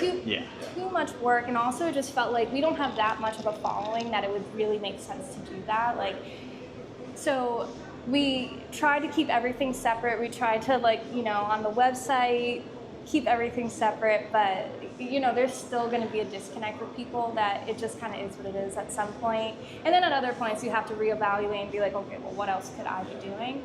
But yeah, we had a lot of people come in last year confused about pizza. Yeah, I think that like we have definitely confused people. Like we've changed gears quite a bit, and a lot of it has really just been us working on trying to get ourselves into a place in general. So like, you know, when we took this and did the squares last year, that was a transition for people, you know, coming in and expecting wood fire, and then this year, people coming in and expecting us to have that like square pizza operation.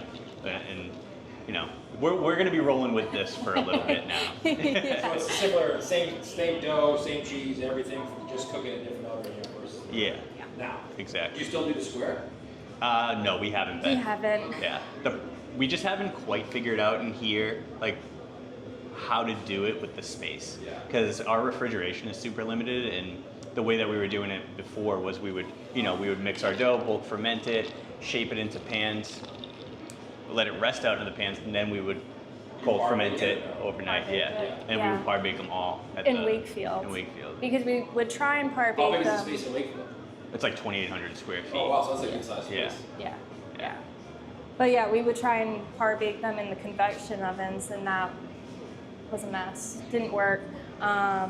So yeah, I think it's just like Dan was saying, trying to smooth out. I mean, we really like are trying to think of this year as like we've been open for like 3 months now, so we're with this operation, so still trying to smooth out processes, operations, systems in place. So I don't think that. I mean, we might do like a Sicilian special or something like that, but I think that we just need to really hone in on like what we're trying to do first, and then kind of grow it from there. I mean, we have this little pizzeria over here, our first one at the Speedway, and yeah, we're just making some, I don't know. So This is great. I had a little fun there at the end, but thank you so much for tuning into the podcast, this video. Hit that subscribe button, like this video, leave a comment. Where should we visit next? Drop the name of your favorite local pizzeria, and we will add them to the list of videos that we do. We show you the business, we show you the pizza, the people behind the business. We want all that in the comments below. Thank you so much for tuning into this video, and we'll see you next time. On this episode, we're headed to Chicago, and we're going to Pauly G's Logan Square, and we're headed to see Derek. He's going to show us around his pizzeria where he does Neapolitan-style pizza. They also do Detroit's. He has multiple pizzerias in the Chicago area, but he's going to show us around his first location and how he got started, what's going on now, how he pays his staff, all of that good stuff on this episode of the SPM Show. Hope you like it. Hit that subscribe button, and let's get into it. About this spot you got here. This is Pauly G's Logan Square. We're at 2451 North Milwaukee Avenue, right in the heart of Logan Square. Here, tell us a little bit about your restaurant, like when you opened, when you got started. Sure. Pauly G's Logan Square, we're going on 8 years this year. We do wood-fired, Neapolitan-inspired, as well as Detroit-style pizza out of this one. Then we opened Pauly G's Wicker Park about 3 years ago, and that one's 20-inch big New York-style pizzas and slices. It's a slice shop concept. And then we just opened today Pauly G's Wheeling, which will be New York-style, Sicilian, and Detroit's. That's great. Yeah. When did you open this original? This is the original one, right? This is the first one for me, yeah. In 2016? 2016. What made you get into pizza? Midlife crisis, really. I mean, it's like, I think as a kid, every kid wants to be how a old pizza are you? maker. How old do I look? You look like you're like 35. I like it. I'll take that. 44. I just Are turned you really? 44, yeah. All right, we're the same age. Really? Yeah, I'm Oh, a you year kidding? older than you. You look great. I'm 45. You're taller than I thought you would be, honestly. what everybody says. I hear you on the, like all the time, and I always imagine people close to my height. I think everyone's taller than me, though. So That's it's what it is. everybody I meet says that, so you're not the only one. All good. All It's good. just because I'm in every time you see the podcast, I'm in the same spot. That's what it is. It's You're like the sitting. same little box. Right. Yeah. No, it's for sure. For sure. So you had a midlife crisis at the age of 17. If only.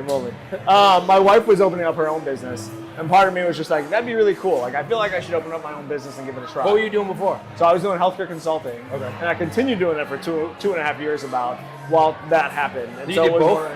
Yeah, I mean, I think you have to. It's like hybrid entrepreneurialism. Yeah. Like, the safest way is like you do this on the weekend and at nights and try to start building it, researching it, figuring what you want to do, and then eventually you make the full jump. You figure out the right timing and save up for it. So Is that the full jump was this?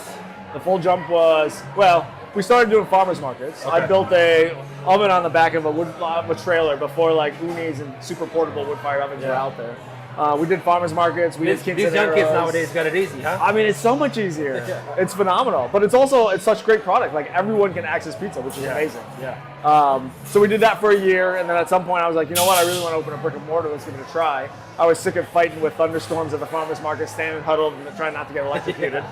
And so we opened up a spot, and we partnered up with Pauly G's. I know. How did you get like hooked up with Pauly G? So it's like in a good relationship nowadays. We met online, swipe left, swipe right. I don't know what it is nowadays. But we met each other online through this forum called My Pie Mondays, which is through Serious Eats. And And what it was people could post a picture of their pizza that they made that last week, and they talk about hydration, fermentation, toppings, whatever it was, and even ask for advice. So I saw some of Paulie's pies on there. I started posting some of mine, and then eventually we connected. And he said, during an interview, he said, if anyone wants to ask me about opening a restaurant, I'm happy to talk to them. Little did I realize he was recruiting for franchisees, but it was good to talk to him, get to know him, and eventually come around to the idea of opening up a Paulie's. Because he started at home too, right? He did. Started in his backyard doing his thing. Started in a home oven. So that forum was text-based? Yeah. No, it was visual. Oh, was it? Was like all sorts of. Yeah. It was like a full website. Every Monday I'd pull it up. It was like blog driven almost. So it's almost like Clubhouse before Clubhouse. It was Clubhouse before Clubhouse. Like absolutely. everybody kind of hung out there. Are you still on Clubhouse a lot? No. I haven't been on Clubhouse since like 6 months after it started. Me too. It's been a while. It's I don't even know if it's still running. Well, now because now all like Facebook has voice, LinkedIn has voice. Everyone's trying to get a piece of the action, so trying to figure it out. It's like wherever your people are, you can go to now where they don't go to Clubhouse. Why is this called Logan Square? It's just where they set everything up in the boundaries. So it's just kind of the neighborhood name. Okay. Yep. And this is like a unique style building. This is like a really nice architectural building. Yeah, it's been around for a while. I don't know a ton about it. I know that at some point it was a nightclub. Have a good one, guys. Thank you. And then at some point before that, I think it was like a packing warehouse of some sort. Really? Yeah. Everything around here, we're from like a city, Boston. Like there's a city that's outside of Boston called Lynn. Mm-hmm. And it's like a manufacturing city. Like back in the day, it had all kinds of manufacturing buildings. And this area kind of reminds me of that city. Interesting. And like the architecture, the style of buildings that you have. It's the definitely tight spaces of the housing. Yeah, like I mean it's definitely right like gentrifying a little bit. You see, I mean there's a Target across the street, Yeah. but there's still a lot of old buildings here, which is nice. You got a little bit of that mixed like new building, old building feel. Is this like a up and coming neighborhood, or is this something that's been around for a while? I mean, property taxes have tripled in the last couple of years Oh, here, really? so yeah, it was up and coming, and now it's already here. up? Now it's here. It's Yeah, just up and up it's and up. like I don't crash at some point. That's what worries me. Like our Wicker Park place in Chicago, at some point it was up and up, and then it became too expensive for any mom and pop shop to afford, and it crashed. And then, I think Logan will go through the same cycle. It's just a question of when. Do you have to charge more for pizza here? We don't have to charge more, but we do charge more. Yeah. Well, we have a unique style of pizza, so we do. You got to charge what you need to charge to be able to pay your people right, to be able to support yourself, and to be able to have a good quality product. Yeah, our biggest thing is we added that 20. So we do 20% service charge on all our food that goes in and out here. Yeah, and that goes straight to the staff. And so instead of raising our prices a third time post-COVID, we did that, and so that's all the staff get paid really well here. Oh, that's we try good. to do, we take care of them. That's good. I mean, that's important because without them, you can't do it. It's true. That's true. Now you have, what kind of pizza do you have here? So we do wood-fired Neapolitan inspired here and Detroit style here. And then we do, like I said, we did the New Yorks, and then we do the Sicilian at the new spot that we're just opening today. Have you always done Detroits here? No, well, from day one, yes. We only did it 3 days a week at first, because it takes a whole nother extra person on prep as well as service to do. Yeah. And so, we opened with a shoestring budget, and we said, are we really ready to commit to something that we don't know if the rest of the world's ready for? I was going to say, because like 2016 was kind of early for Detroit. It was. It didn't really catch on to like Sean Randazzo, rest in peace. Yeah. Has been doing it for a long time. I know. But the pizza community kind of knew about it. But I don't think it really was until maybe 2019, 20, 21 that I feel like that's when it really blew up. Yeah, right? like the regular people who eat pizza was like, I love Detroit. Yeah, I think Jets made some good headway. Yeah. And I think Little Caesars tried to bring it back a little bit, but the quality was so bad that no one really cared, right? But yeah, it was, I had buddies. Before we opened the restaurant, I was traveling the U.S. just trying different pizzerias on different lists. And I had buddies for the first time. I was blown away. I was like, this is amazing. Texture, flavor, all this stuff. And so I introduced Detroit here, thinking, well, we'll try it just on a slow days, like Sunday, Monday, Wednesday. Yeah. And then we started getting people on Fridays and Saturdays saying, well, I heard you have this amazing Detroit. And they're getting mad that they can't get it because we didn't staff for it, we didn't build for it. Yeah. So we started with only we made 30 Detroits for the week. Now we're doing like 150 at night. So wow. It's crazy.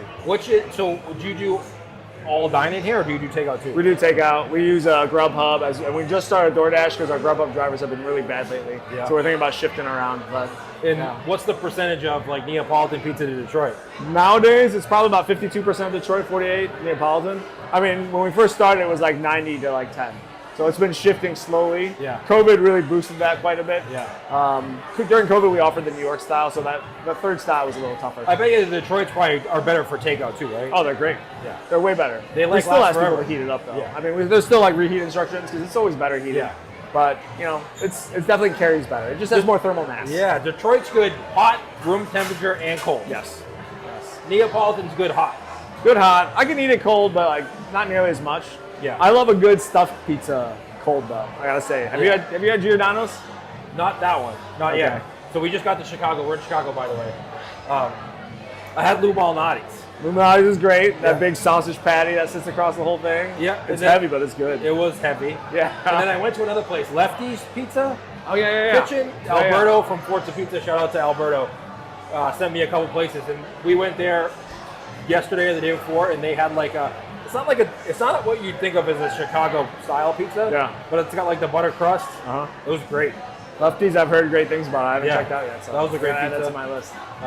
Yeah, but it's like been nonstop pizza eating since we've been here. So Giordano's is one that has this place in my heart. It was like my hangover food a lot in college because there was one down the street from us. Yeah. But it was like, it's literally a block, it's probably a pound of mozzarella inside of it. Yeah, when you that's a make lot it. of cheese on there. And then by the next day when it's cold, it's like eating a block of mozz with some tomato sauce and a nice like laminated crust. Yeah. It's really good if you just like to eat straight up mozzarella sometimes. So. Is that your favorite, other than yours, where's your favorite place to eat in Oh Chicago? God, there's so many places. Spacca Napoli is really good. Heard good things about that. Yeah, Pizza Mata down the street, Bungalow in Logan Square.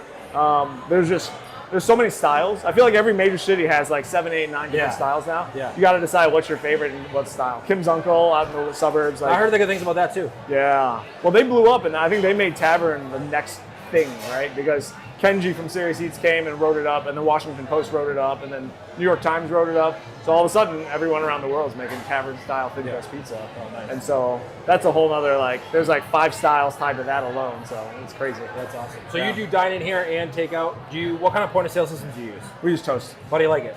I like it. I mean, I think every system has its own issues. Yeah, I was gonna Toast. say, I've talked to like 500 people, Yeah. and I've never been like, how do you like it? And they're like, it's amazing. It's always like, I like it, but, you know. There's I wish always it did tweaks. something. There's always something. Yeah. I mean, I understand how they make their money, and it's like I feel like they nickel and dime you a little bit sometimes, but I feel like every spot is nowadays. Yeah, right? they all do. Because they all like do one thing really well, and they're like, they ask you, hey, can you do this as well? And they're like, yeah, I can do that, but it's gonna be this. Yeah. Email or, online ordering Oh, or absolutely.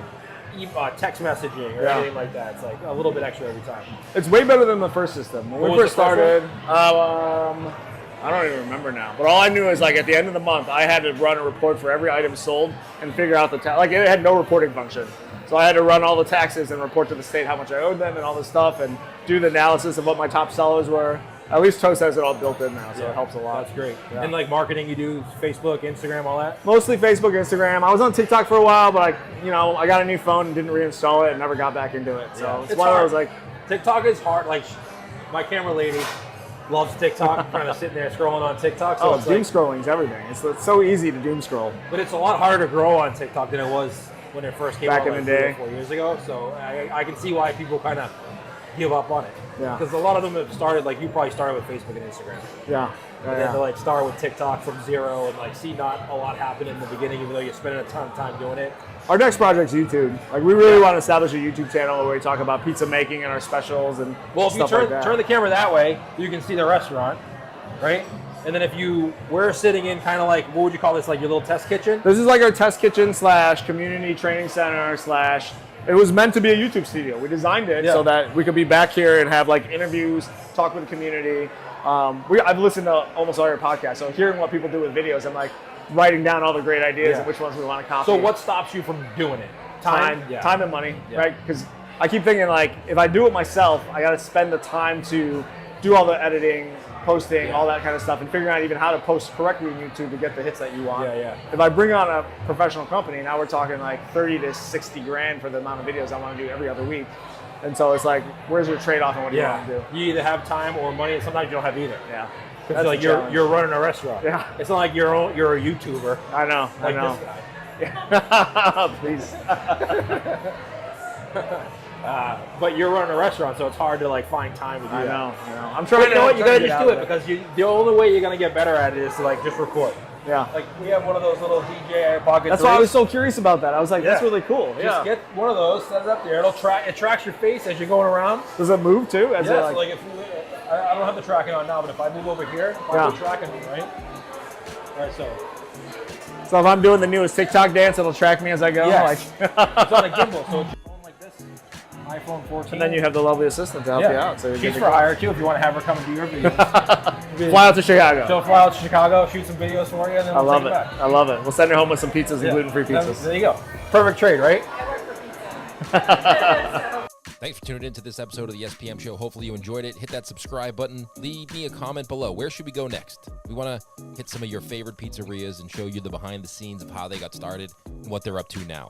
Leave a comment below of your favorite pizzeria in your town, and we will add them to the list. Thanks so much for watching. We'll see you next time. So where are we going next? We're going to go out back so you can take a look and check out the trucks. I have a handful. This is Rick. Rick owns Billy Bricks in Chicago. He has multiple brick and mortar locations and a lot of food trucks. He invited us into his restaurant to show us a little bit about the pizzeria itself and then how he would start today if he was going into a new market with the food truck, the ice cream truck, and he shows us all of that in today's video with Billy Bricks. Let's do this. These ladies are like...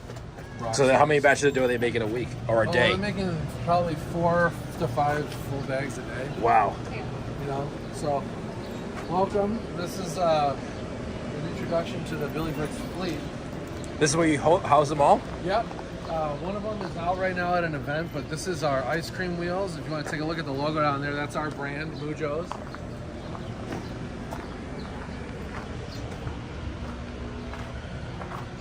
This is fun.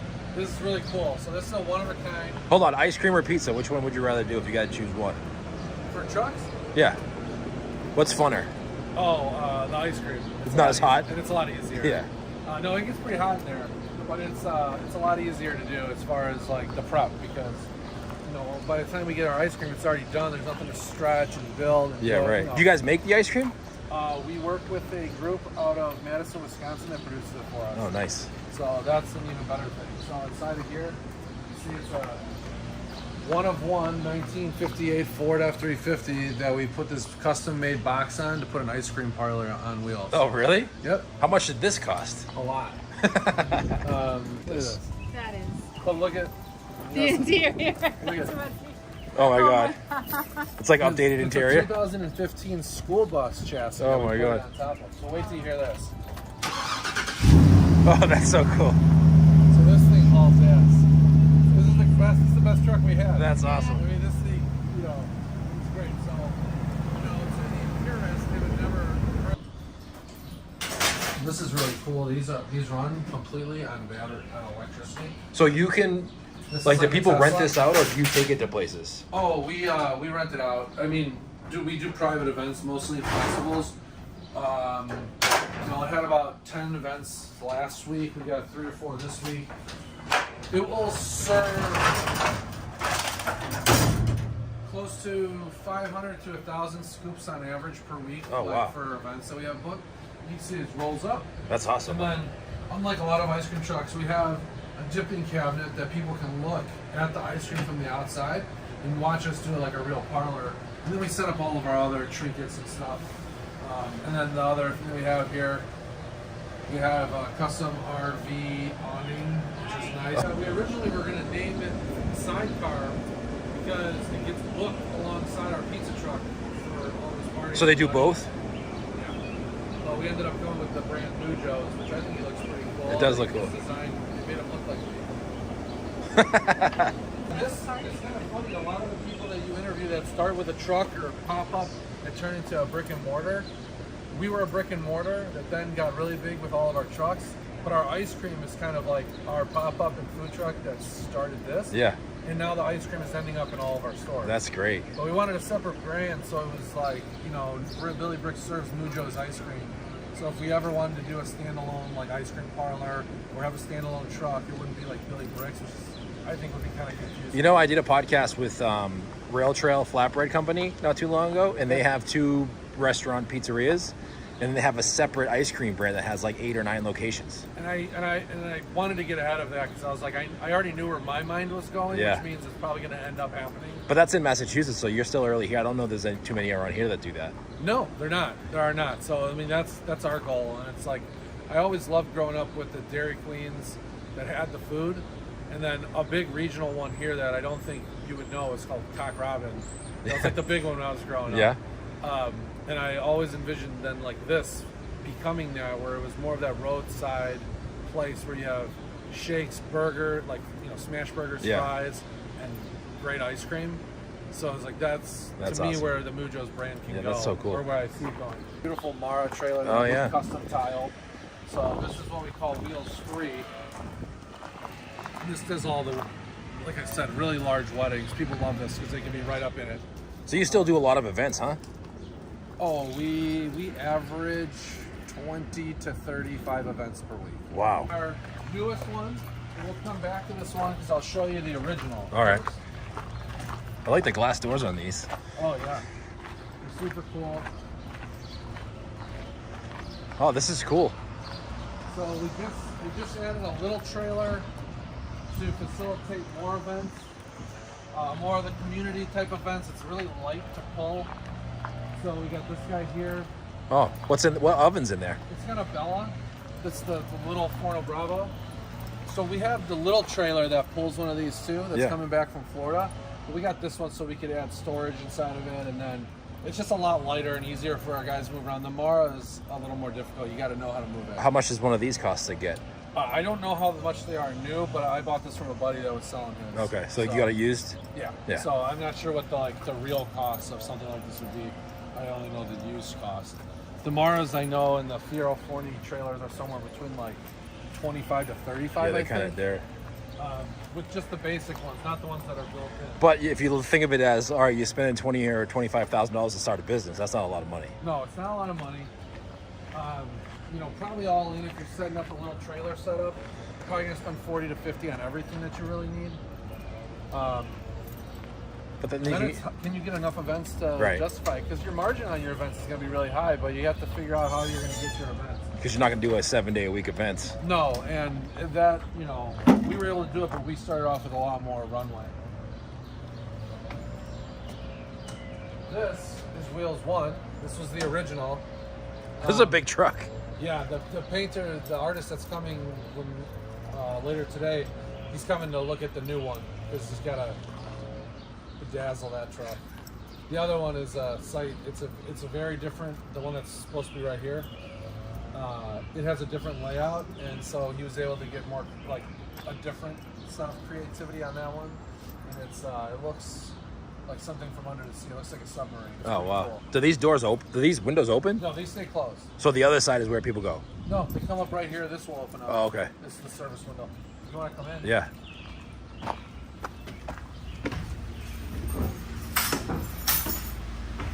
Oh wow, it's great. It's like pretty spacious in here. Very spacious. That was the biggest goal. So we utilize like a table that we built on top of the 3 stretch, come down, you're working down your way straight to the oven, comes back out, it's just a horseshoe. Does it get hot in here? It's really hot. It's terrible. Lose like 5 pounds while you're working on it. You can. I was joking the other day because I have like the big Yeti. I drank like 3 of them one day when we were working and I never had to go to the bathroom. So it's like, I can't even imagine like how much sweat is like really coming out of me right now. That's great. And how many pizzas do you guys do for these? Like, what's the minimum if someone wanted to rent this truck? Like, how many pizzas do they have to guarantee? We have a sales minimum. So, you know, I don't care if I sell 5 pizzas, they're going to have to hit our minimum. But we do, you know, we can do up to 120, 140 pizzas in an hour. So as long as they're hitting our base minimum of like 1,100, like we'll go out. And who's the clientele for this truck? Weddings, parties? All the above. Yeah. We do a lot of school events, we do festivals, we do weddings, a lot of graduation parties. Yeah, that's probably a big one nowadays, You know? right? Like this time of year. Yeah, it is. And so this month, particularly in June, are really heavy on graduation parties. But what we didn't like and what we really then did like about the first one. What was that? What did you learn? You know, we learned that we liked the oven in the back. We learned that we didn't like the service window in the center. And I don't know if it's just because everyone got used to how we worked in here. But my plan for that one when I was designing it was that it was during COVID, it was during COVID on and off.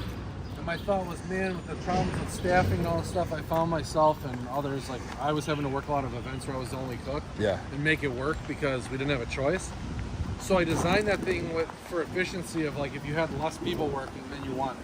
Gotcha. Now, when you have the guys to work, which we do now, they don't like being on top of each other. So having the space to move around without bumping into each other is what we all prefer. So the one we just saw was version 1. This is the updated version 2 where you learned all those things. This is version 3, really, because it's the version 2 is out, and it's a very different setup. And this is like the ideal setup. Yeah, I would say this is very close to perfect. And then put this on separately?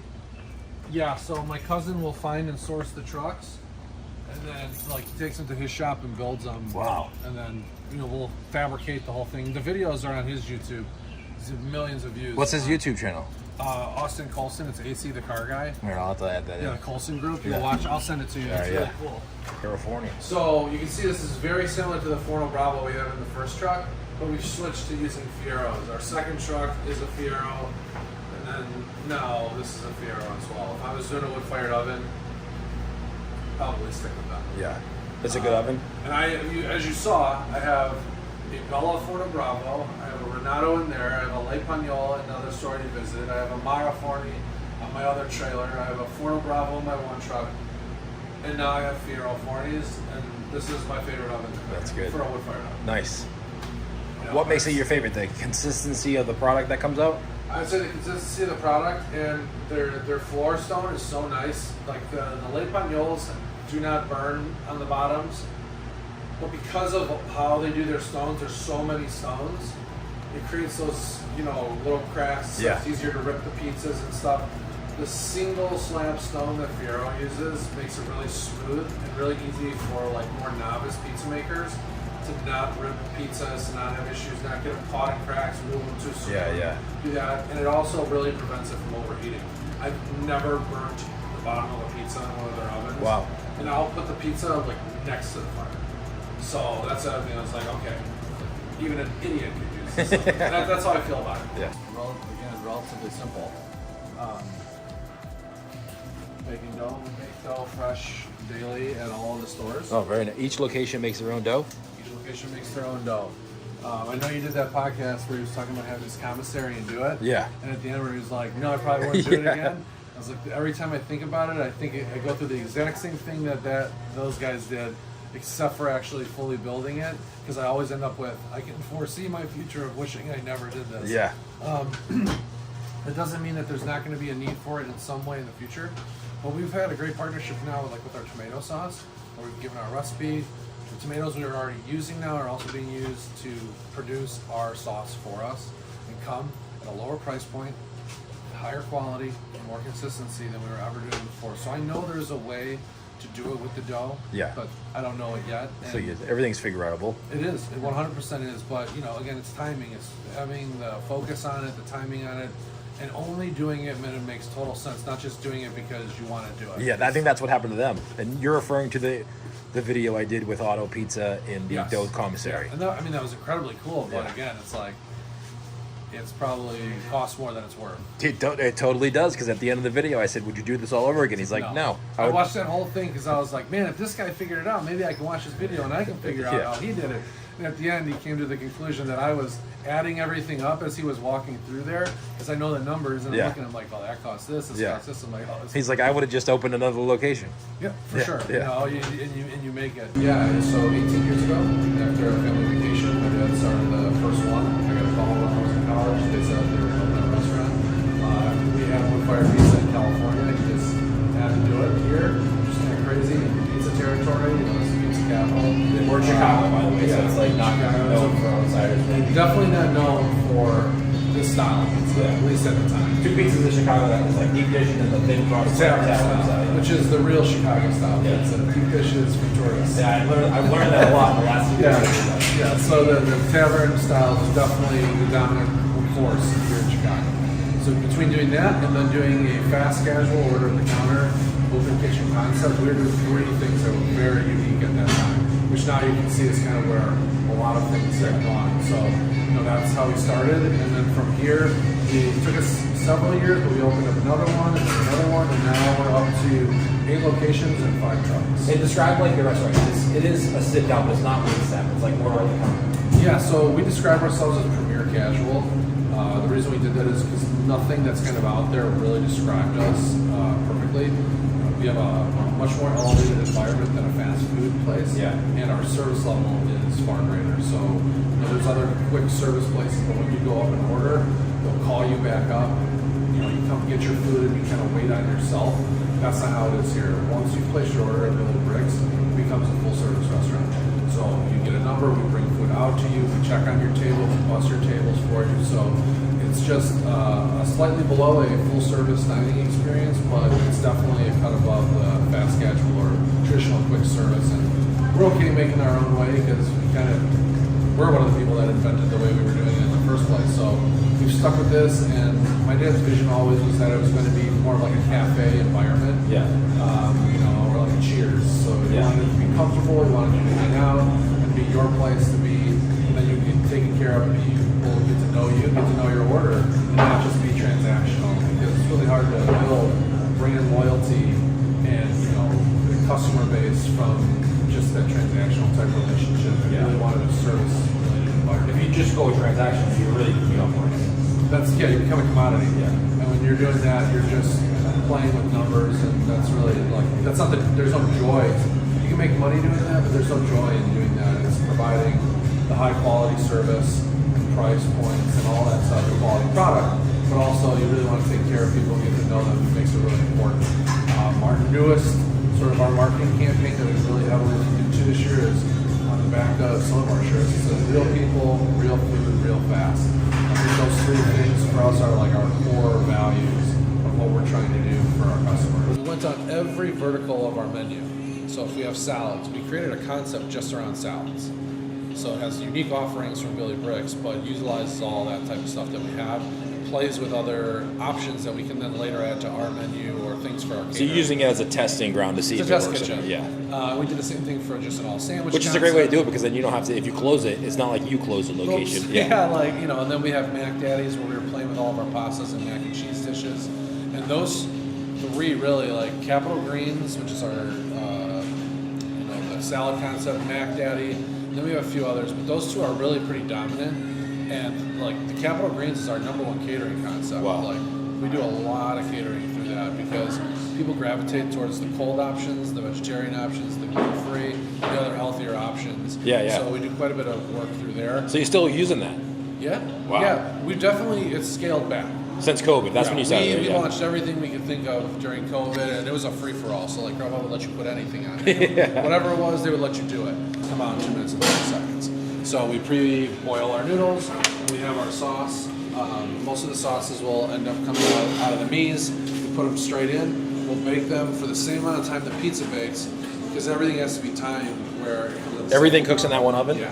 So it's if you have wings, if you have anything, we can't have a product that takes 15 minutes when our pizza takes 2.5. So everything on your menu kind of takes the same amount of time to 3 cook? minutes or less. Yeah. Wow. To put together. That's pretty quick. So even our bread, which I'll make you a sandwich today because we never talk about sandwiches. I know, right now. We par bake all of our bread. So that way, once we throw it in the oven, it never goes stale. It stays nice and soft. Yeah. And once we throw that in the oven, it gives a nice crispy exterior with a soft, more chewy interior instead of where it breaks your teeth. Yeah. We throw that in the oven, and you're talking 60 seconds, you have a fresh piece of bread. Oh, wow. And then we have our very famous sandwiches here. The Italian grinder and chicken pesto are our #1. Do you sell those on all the locations? So the same menu in all the locations? And our tuna is out of this world. I can't help it. I eat multiple scoops of it. Tuna. So everything has to be timed to be able to do the same thing. So what's your percentage when it comes to labor, food costs, and all that? Do you guys run a tight percentage for each location? Yes, we have a very clear number that is the target. And by target, I mean that is the maximum you should be doing to be meeting our expectations. Anything below that is, obviously incredible. Yeah. We do use a system to help us do that better than ever. Is that a proprietary system? Or? No. Well, we've customized quite a bit of it, but we use a software called Margin Edge. Okay. It's done a lot for us this past year. I thought one of the biggest things was, Margin Edge? Yeah. One of the biggest things for us that I would talk about over the last 2 years when we were putting these systems in place was nobody can hit a target if they don't know what the target is. And I realized very quickly that everybody knew the principles of we need to watch our labor, we need to watch our inventory. But they didn't actually know what the numbers were.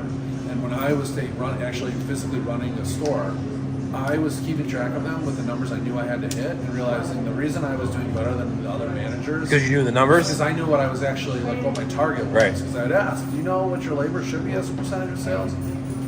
No. Yeah. Do you know what your cost of goods really should be on your sales? No. So once we really got that, people are starting to really understand that and know what they're doing, which is making it easier for them to do their jobs. What's the percentages you use? So it's 55. Total of 55%. That has to be Labor, food costs. And cost of goods. Okay. That has the total cost of goods can't exceed 55. So, our labor runs somewhere around 28 and the food runs around 20. Depending on how sales go for the week, yeah. Correct. It's like telling someone, hey, make a great pizza, and that's it, or make a great pizza that looks like this. Correct.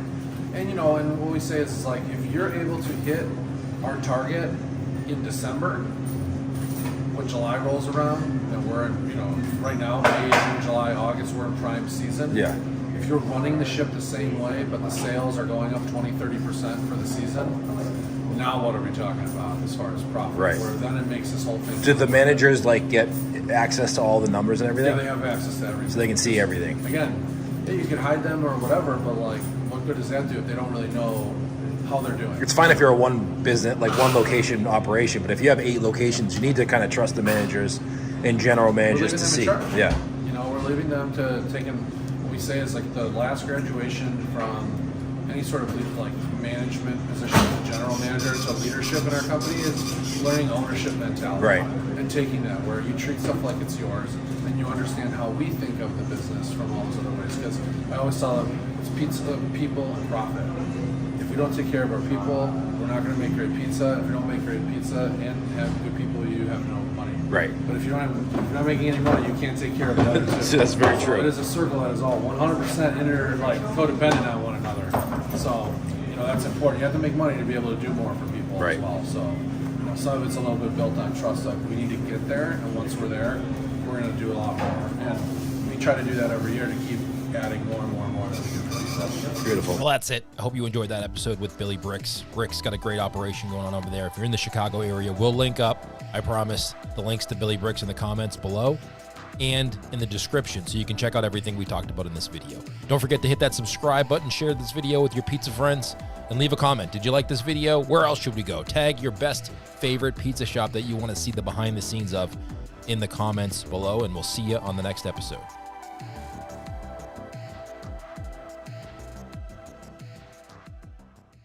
Today I'm at Razza Pizza in New Jersey to visit my friend Dan Richer in his restaurant.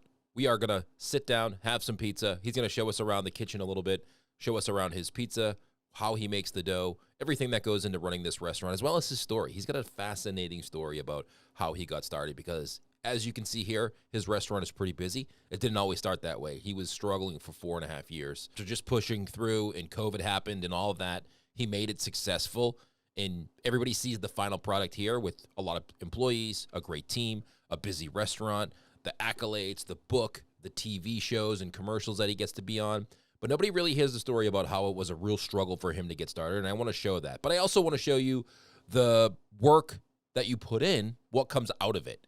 And we're going to show you around his restaurant. Everything that he shows us is fascinating. He's a dough expert. He's a pizza expert, but he's really fascinated with bread and really making a really high-quality pizza. One of the best pizzas I've had in my experience traveling around the country showing you these videos. Highly recommend you stop into Razza the next time you're in Jersey City. Parking across the street, so don't get intimidated by that. But for now, let's get into Dan's story and show him around the kitchen a little bit and just, see some pizza. Your podcast keeps me company on my commute home. So it's good to see your face and hear the voice at the same time. That's crazy. I know you were a guest. I think I was looking back in 2017 or 2018, a guest on the podcast. Sounds about right. Yeah, that sounds.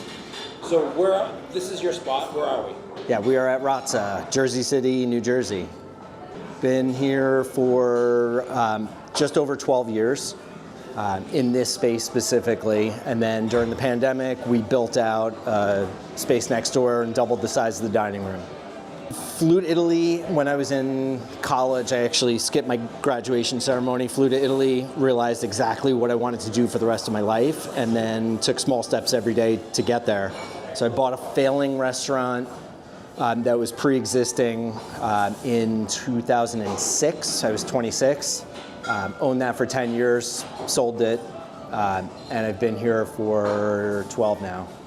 So the only similarity between our pizza and Neapolitan pizza is the size. It's a 12-inch pie. And the fuel source. The fuel source is the same. It's wood-fired ovens.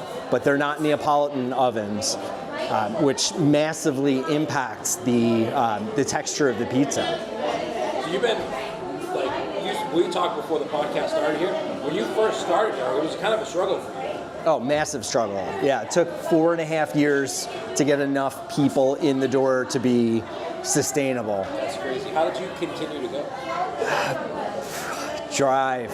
Yeah. That's it. I got a lot of gasoline in my tank, and I was running out of gas at that moment, and thankfully, that last push that I did made it happen. So let me just hop in here before we get to the sit down and showing you what we got. This is why I tell stories like this about pizza operators. First of all, because I was one and I am one, and that's what I know. But second of all, everybody sees the successful part, like Razza and Dan. He wrote a book. He has a successful restaurant. He's been in all of the news. He speaks at events, and everybody sees that. But they don't see the rough 4.5 years of him almost going out of business before he got to that point. And it's a lot of work, it's a lot of effort, and it's a lot of, being able to stick with it over time and having faith that it's going to work out, and nobody sees that, and that's what I want to show. So that's kind of why I wanted to tell that story before we got to the sit down. And Dan starts bringing us over food, which you're going to see right here. Every bite or the things that you don't like. So it's our beet salad, pistachio. Is that what you say to kids? No. No. Eat it! All right, so there's our beet salad, pistachios, pistachio cookie, beets, a little bit of herbs and goat cheese. There's our apple salads, one of our seasonals, Jersey apples, caramelized walnuts. I was going to say walnut, yeah. Yep, smoked ricotta cheese that we do here. Yeah, I saw you guys do. I saw you guys do the mascarpone. And apple cider. That's amazing. So the beet salad was good. The pistachio cookies were great. But my favorite thing of these two appetizers was the apple salad. I have to say, it was probably one of my favorite appetizers I had at Razza. Just crisp apples, nice dressing. I liked the mixture of a little salt, a little savory with the walnut, with the dressing, with the apple, with the salad. Perfect mixture. Dan nailed it with that appetizer, and now we're on to the next one. We were just talking about you. This is the good. Oh man. Dude, that apple salad was unbelievable. Yeah. You like it? Yeah. Meatballs, ricotta, and this is one of our seasonal things, delicata squash, roasted in wood-fired oven, a little bit of rosemary, some brown butter. Now, I have to say, I watched Dan's team make the meatballs, so obviously those are great if you go in there, get the meatballs. But that squash, there was just something about the texture of the squash and the way Dan cooked it with the brown butter in the wood-fired oven. I'm not a squash person, but I do have to say that that squash appetizer was prepared perfectly. Moving on to the pizza, we got a few different pizzas. Dan was gracious enough to kind of keep bringing us pizzas because he wanted us to try pretty much his entire menu, it felt like. The pizzas that he brought over initially were two different styles of margarita pizzas. One is the traditional margarita pizza, had tomato sauce, handmade mozzarella that they make in-house, basil, sea salt, and California extra virgin olive oil. And then the other one, which they have a seasonal margarita pizza, depending on the season and the way that they make the mozzarella cheese and where they get it from. I'll explain that to you right now in this little clip right here. So this is two margarita pizzas made very differently. This one's like a traditional margarita pizza, the cheese they make here, and then this one is a margarita pizza with cheese from Pennsylvania, and the tomatoes are from Jersey tomatoes. So he kind of explained this as two glasses of red wine, where it's like the same kind of product, but it tastes very, very different. So why are you laughing at me over there? You're going on my YouTube channel. So let's try it out. And I like the way that these are baked, got the nice bottom crisp. The one thing I do see them doing over there, every time a pizza comes out, they look at the bottom of it. Like if you watch the guy over there, I got it. Oh, cool. He looks at the bottom of it to make sure it's cooked properly before they send it out to the table. So They said this is round 1. We've already had 4 appetizers, 6 appetizers, some bread and butter, and then 2 margarita pizza. He said this is round 1. Trying to kill us. And then after this one, he brought out 2 more pizzas, which one was my favorite. This is not my favorite. This is the one I enjoyed, but not my favorite. Fungi, fresh mozzarella, mixed mushrooms, shaved onions, chives, and Parmigiano cheese on top. And the one that was my absolute favorite, which I didn't think would be, was the cavallini. It's Brussels sprouts, fresh mozzarella, melted anchovies and garlic, onions, Parmigiano, and then lemon. It was unbelievable. It was probably my favorite pizza that I had at Dan's. Even though his margarita pizzas were great, this one just had a real nice flavor. The Brussels sprouts were not overpowering. The anchovies were melted nice in the garlic. You could almost taste the saltiness of the anchovies, but not get overpowered with the fish taste. And then the garlic, onions, and lemon on top. Dan's right. If you are not an anchovy lover, try that pizza because it will turn you into an anchovy fan. And then we ended with some dessert. Now, Dan makes all of his desserts in-house. His team makes everything that you see on this menu in-house, which is really hard to do. And he was saying that, I'm a baker, but I'm not baking desserts. I usually bake bread and dough. So, don't hold me to the fact that these desserts are going to be amazing. But I have to say the desserts were maybe one of the best parts. He nailed them. We got an olive oil cake, we got a panna cotta, and we got tiramisu. And he made them all in-house with his team. And I think he nailed every single one of them. We were looking at those after all the pizza we ate and all the appetizers we had, and we were like, you know what? I don't know if we're going to be able to get this dessert down, but I'm pretty sure we cleaned every single bowl of those desserts, and they were great. As we wrap it up here, I'm going to leave you with a little tip from Dan. I asked him at the end of this, hey, what would you give, a piece of advice you would give somebody who's looking to open a pizza shop? Because Dan has gone through it all. He bought a failing pizza shop, turned it around, sold it, bought Razza, running them both at the same time, which you'll hear in the full interview that we do on our other channel. I'll link that up in the description below. He was running both those restaurants, sold the other one, worked on Razza, was failing for 4 years, stuck to it. Now you see this successful restaurant, and Dan's crushing it at Razza, so I highly recommend you do that. But this is Dan's advice for anybody who's looking to get started. Pizzeria. So someone wants to open a shop or is looking to get into the pizza business, or maybe they have a shop and they're struggling like you are.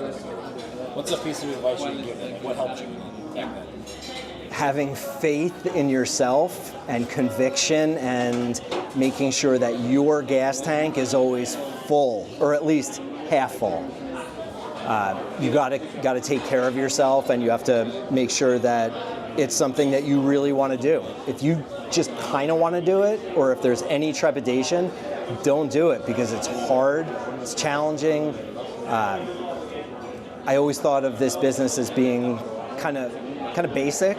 It's very simple, right? We make a product, we sell the product. If we make people happy, they're going to come back.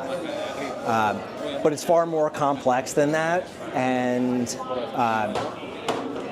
you're going to have to learn every step of the way, whether it's understanding how a proper restaurant P&L should look or a balance sheet. That is should be your guiding light, because if the P&L ain't working, business is not working. If business is not working, you should just go home. You have a hobby. Yeah. You don't have a business. Exactly. You just make pizza at home and have fun doing it. Yeah, have more fun. It's a responsibility to employ people and be in control of their growth and development. And I genuinely want everybody working here to make a ton of money. I feel responsible for that. It's one of the reasons why I'm here every day. I'm responsible for that. So you got to show up. It's not a hands-off business. But keep going. That's the big piece of advice. Well, I appreciate you having me here and let me kind of hang out in the kitchen and show everybody.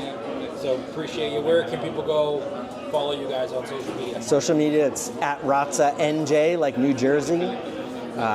The website is razzanj.com, and I'm Dan Richer. We'll link all that up in the description of this video, so Love it. check it out. I'm excited to go try some pizza now. This is the only episode that I'm not going to listen to on my commute home. You gotta watch it on YouTube. Oh, I got to watch it. Yeah. Yes. You gotta watch it on YouTube. Subscribe. My daughter's probably going to watch it, but I'm not going to. I'll send it to her. She might see it. Thanks, Dave. Thanks for having me, man. It's great to see you. Dan, so much for having us and being such a great host and having a tremendous pizzeria. Do me a favor. If you're watching this and you got this far, hit the like button, hit subscribe. And if you are visiting Jersey City in New Jersey, make a point to stop in to see Dan at Razza. I promise you, you won't regret it. Let him know if he's there. You heard him on the Smart Pizza Marketing Podcast, the one you're watching right now. Dan's a great host. I have to say, too, not only is Dan a great host, but every single one of his team members there was unbelievable. Super staff, very friendly, very hospitable, and they make you just feel very comfortable in the space. Thank you so much for tuning in. Let me know if you've ever been there, where you're watching this from. I would love to hear from you in the description in the comments below. We'll see you right back here next week, everybody. All right, today we're at Nona Street Pizza. Now Andre's going to show us around his food truck. This is a really unique spot in Orlando, Florida. Single person operating the food truck, but they are in a kind of like a food truck food court outdoors. Really interesting concept. He's making about 100 of these pizzas every single day, and he can do it all by himself. The goal for him is not to do it all by himself, but he's trying to set up the systems to run the pizza truck so it can be multiplied into more pizza trucks. He brought us inside to show us how hot it gets in there. First of all, super hot in here, what ovens he uses, the point of sale system he uses, and everything that goes along with actually getting started with one of these pizza trucks. Pretty fascinating interview I did right here inside the truck. And we also show you obviously the pizza and how he makes the pizza and the process behind that in organizing everything. So I think you're going to enjoy this podcast or video, whichever one you're listening to. Let's get into it. Nona Street Pizza, follow him on Instagram. I'm going to go in there and see some pizzas being made, talk to the owner. This is a cool concept of a little courtyard. They got all kinds of food trucks going on here. We actually had him on the podcast. We did a whole podcast and it was pretty fun. So we're going to go inside and see it and then eat some pizza. Pizza looks pretty good, so we're going to go check some out. So we did a podcast not too long ago. Yes. I'm excited to actually see your concept in person. This is amazing. How long you been here? We're about, right now, we're going to get 5 months. That's great. Yeah. You're relatively new to the pizza business, right? Pizza business fully with this 1 year. And why did you decide to open this? I love pizza. This was supposed to be a collaboration with the brewery. And I mean, pizza and beers, it goes well. I hear it. Change it. Did you? Oh, yeah. We followed you on Instagram, so that changes. So it was basically that. I love pizza. And we talk on the podcast. I'm always looking for different pizzerias here. Yes, I have my pizzeria. And yes, I support all the pizzerias around us. So, I mean, it's never enough to have good pizza here. So, can we take a look inside and see the Sure. operation? All right, let's go. do it. How many square feet is in here? This I would say about 90 feet. 90 square feet. It's 16 by 7.5, 8. And we're in Orlando. Oh yeah, we're in Orlando. And it's like 90 degrees outside. So how hot does it get in here when you're working? So it gets so bad that when I have both of them on at full like high heat, things that are plastic over here, they melt. So we've used the thermometers. We've used if you point to the walls during 2 o'clock in the summer heat, walls can show you 200, 220 degrees. How do you deal with that? We have to. You just deal with it? Every time we don't have orders, you'll see us outside. Yeah. And my team, I always tell them the same thing. If you don't have any orders, all the prep is done, just wait outside. And can you put AC in this or a fan or anything? We have one AC and one fan. They're always at full blast. But the window's open, like it's the windows open. The hood is on. So everything that comes here, it just gets extracted. So the AC. So it's worse because you have the heat from the ovens, the heat from outside, but also when you have this open, this is pulling air. So it's also pulling the heat from outside, it's pulling it here. Yeah. So that's why when I have staff, they're always fighting to do dishes. Because they can do it right there in front of the AC. That's great. So that's never happened in the pizza industry. No one's ever fighting to do dishes. Here they fight to do dishes at the other night. Yeah. No, I do dishes. Like, no, you did it last night. Like that. So, yeah. A bit of the prosciutto and some cheese. Let it melt over there quite close, and then we open and we finish it up.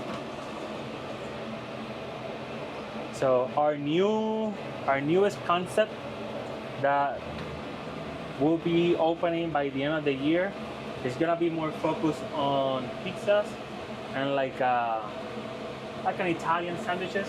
We're gonna be making our own focaccia bread and ciabattas, and so we're gonna be making having our own slicer, cutting all deli meats by hand per order with our fresh breads. That's great. So you just pound this out just like a regular pizza, but instead of topping it, you just throw it in there. Yep. Then it makes almost like a pita bread? Basically, yeah. Yeah. I just fold it like a calzone, but I don't close it. Then just put like a little bit of our pesto. One side like this. A little bit of Parmesan. And a little bit of cheese.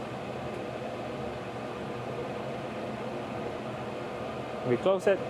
Before I used to put some oil, but it burns so fast. Our dough already has oil in it and honey. So the extra oil that you see other pizzerias do, like especially in Italy, I don't need it because it burns really fast. How long does that take to cook? Probably like 45 seconds. Oh, wow. I had the oven a little low, so I just bumped it up. So I can see it turning a little bit brown in the back over there. So everything cooks quick in here. Oh yeah. It needs to, because otherwise, with these two ovens, I'll never be out of here. Right?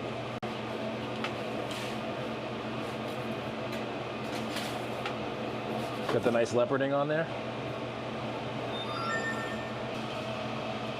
And then you open it up and put the prosciutto in there? Yep.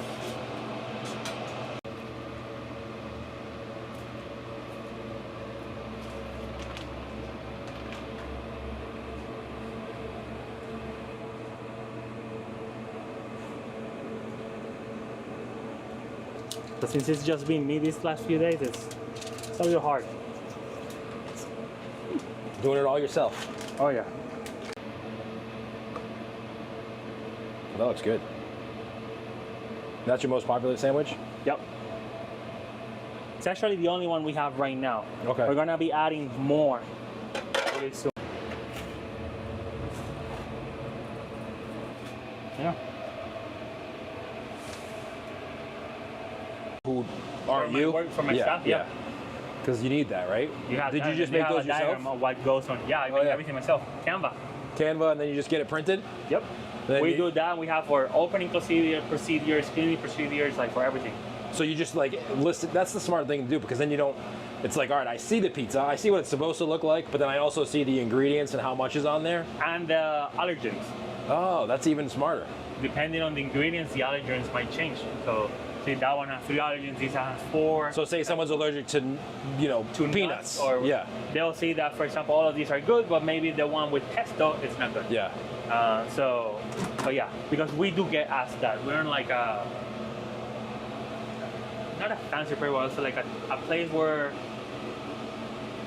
higher class people come, so they're like always asking. Yeah, about allergies. Peanuts, Yeah, gluten, yeah. things like that. They can know for sure if it has it or not. Okay. So it also gives me peace of mind, like especially when they're new. Yeah. I can know that if I'm out there with a customer, they can still get the order and still make it. And yeah, as long as you know how to stretch the pizza, you should be able to make it. Right. And I give you all the tools for you to be successful. Now it's up to you, your attitude to just do it. They'll also help me getting out of the truck so I can build more of them. Right. So yeah. You use slice, not a lot of orders, but you use toast. You use all your orders through toast, but it's kind of expensive. It is. So what do you do through toast? Email, text? Everything. Text, emails.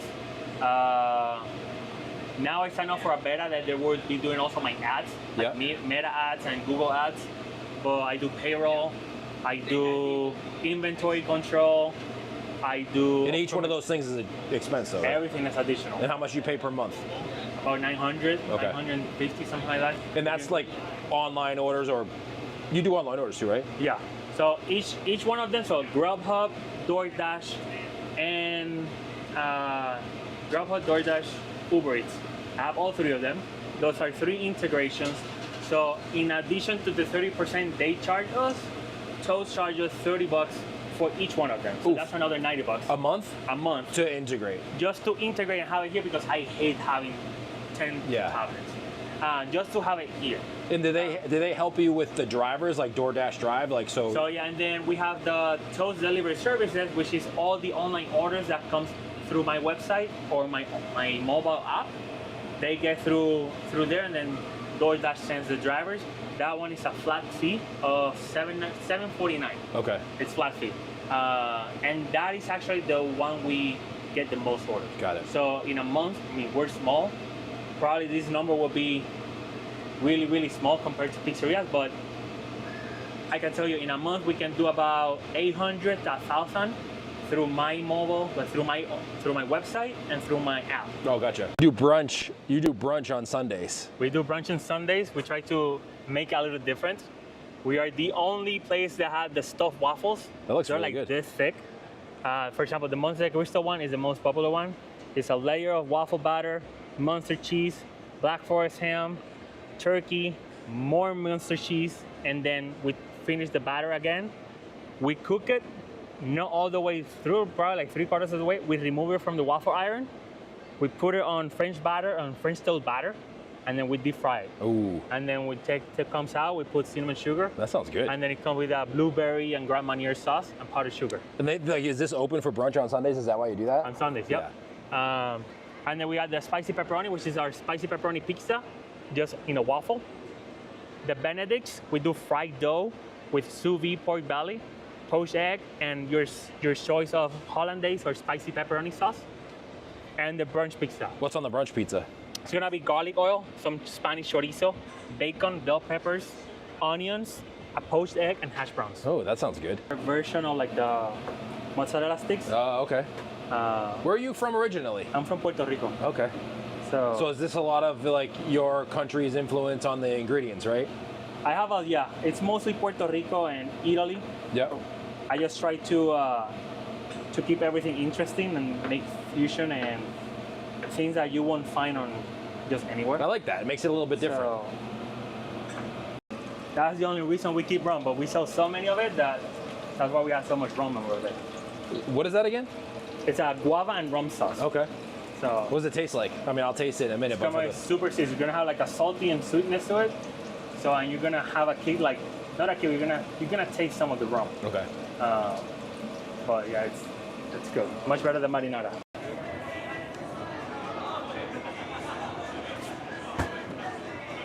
Good.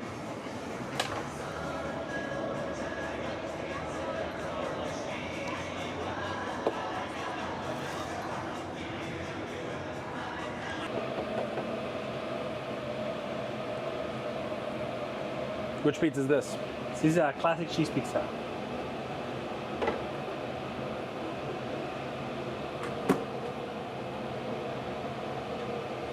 We use grande cheese. Grande.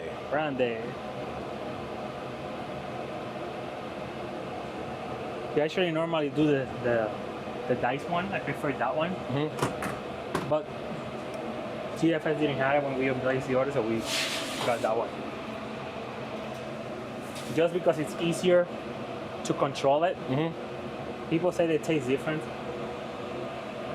I don't know, I think you have to be like a really high palate to be able to do taste so.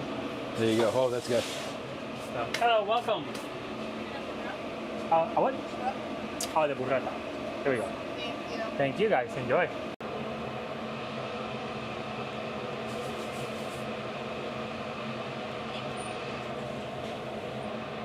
At least here we've been able to only get them through one distributor, which is Cheney.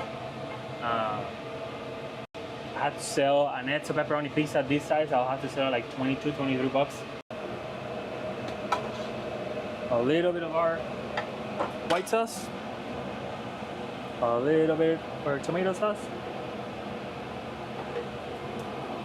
And a little bit of rum.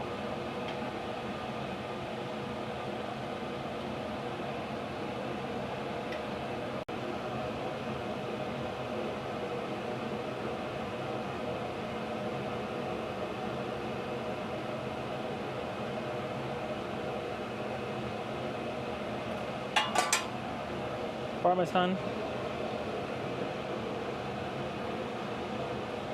mozzarella,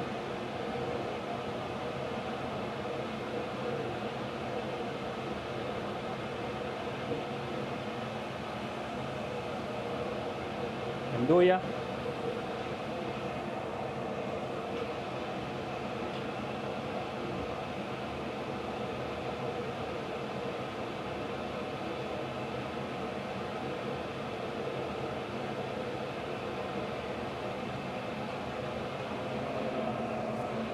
red onions.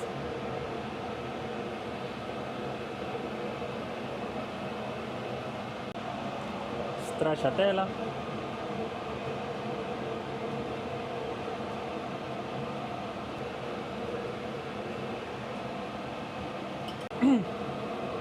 Some celery and chili peppers right here.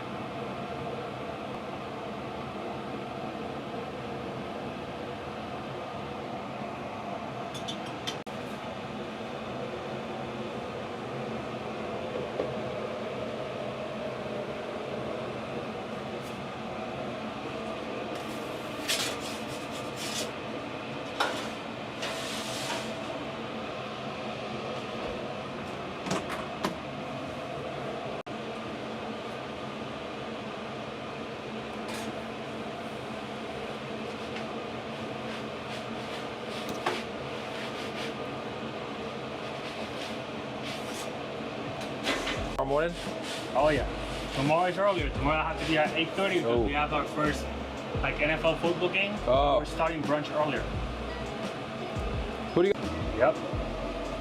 There you go, right there.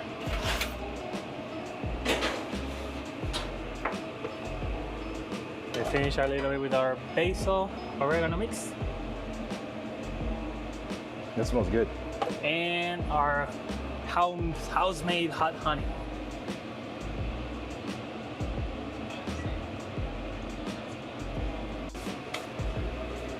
It's good for the diet.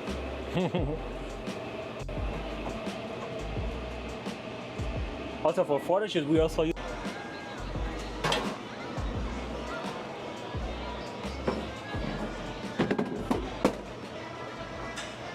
I'm on the lookout for some amazing pizza shops, not only to showcase the pizza themselves, but the owners and operators behind these pizza shops. And today we're stopping at Square Deli in Everett, Massachusetts. And Chris, the owner, he's going to show us around, show us his pizza, show us his product, show us what it's like to operate Square Deli in Everett, Massachusetts.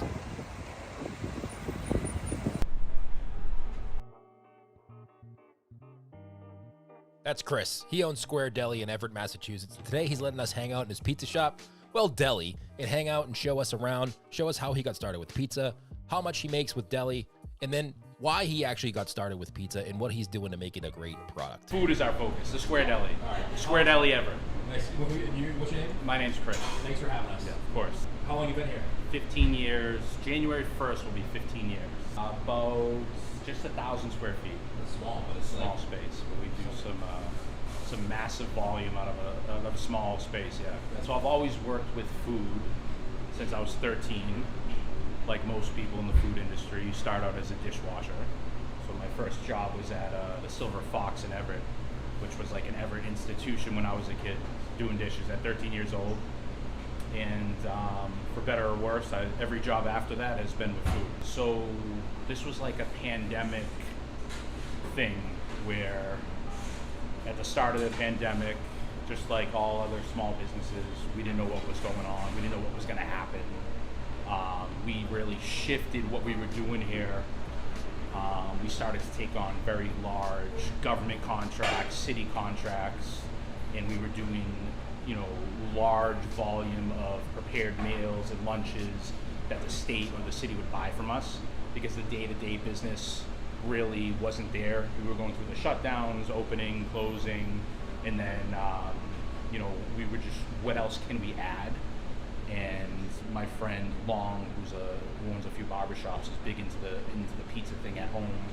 So he kind of partnered with me on it, and we're like, let's something like that. No, don't give him that much credit. But no, it was originally his sourdough recipe. Like he would do it at home, just like many people during the pandemic started doing, all different types of stuff from home. Yeah. So we started making pizza during the pandemic because it was a necessity. And now he has one of the best pizzas in Massachusetts.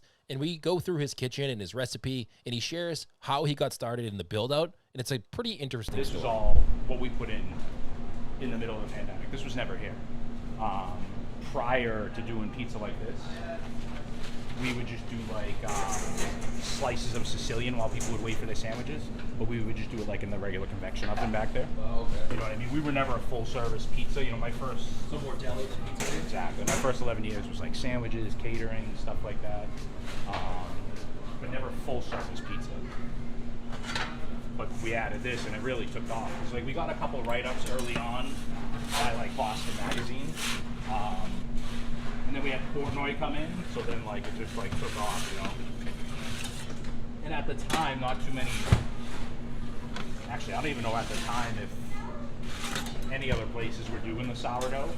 But now there's like 4 or 5 places, so we really wanted to do something different. But yeah, so it just took off. It was good. I mean, it was a good ad, you know, because things get stale. Restaurants get stale after 10 years. You know, I was kind of at my end. I was ready to sell this place. And this is something that happens to a lot of pizzerias. They've been doing something for such a long time, and they're looking for something else, and they're ready to get out. That's why a lot of pizzerias don't last. But Chris pivoted, started to do pizza, and he decided to do pizza his way. Doing that, cutting things out because, you know, trying to please everybody. It's not always conducive to, you know, the best thing for business by doing that, you know? It's definitely difficult to say no to the customer when they want to pay money. Not a lot. No? I mean, it's like our focus is 100% quality. You know, it's not like our goal to do 200-300 pizzas a day.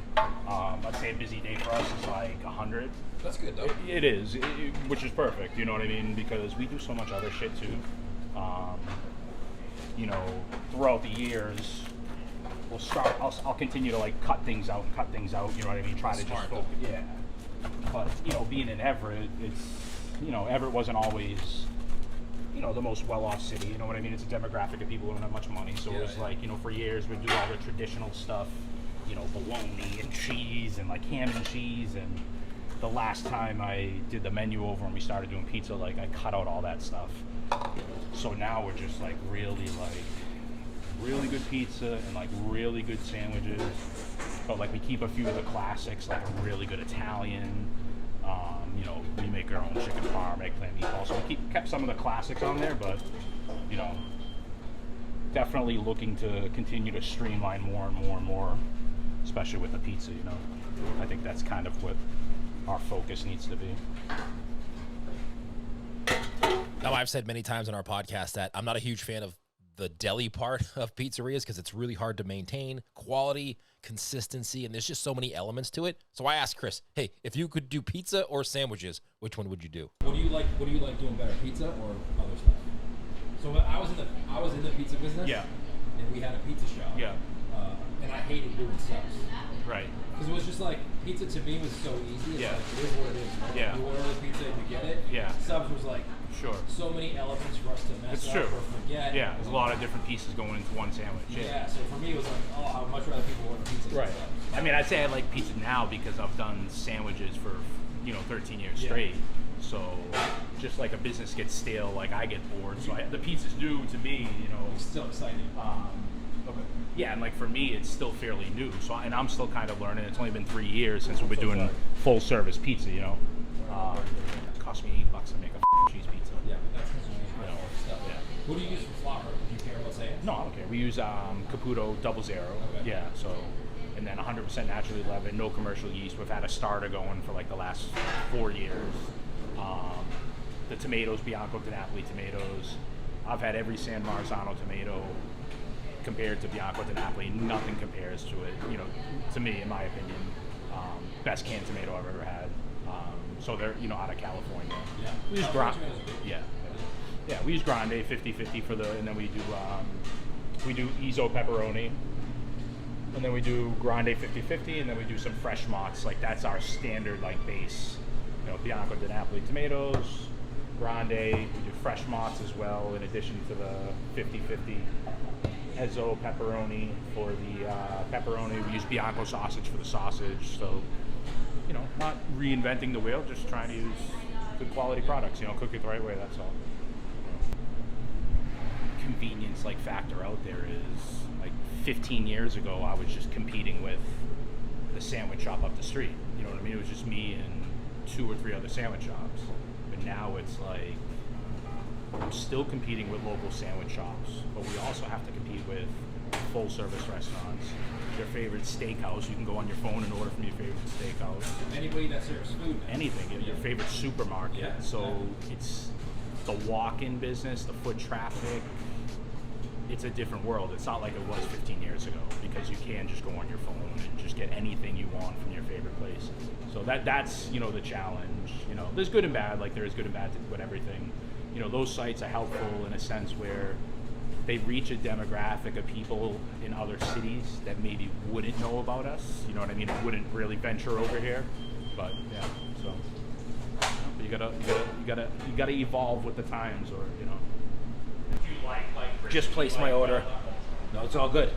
I just placed my order with the Slice app on the computer here, so I got you. Pretty simple to use. Order it. They use the Slice app. Gonna pick it up in a minute. We're gonna go watch them make it right now too. Slicelife.com. Hopefully you can't see my credit card information.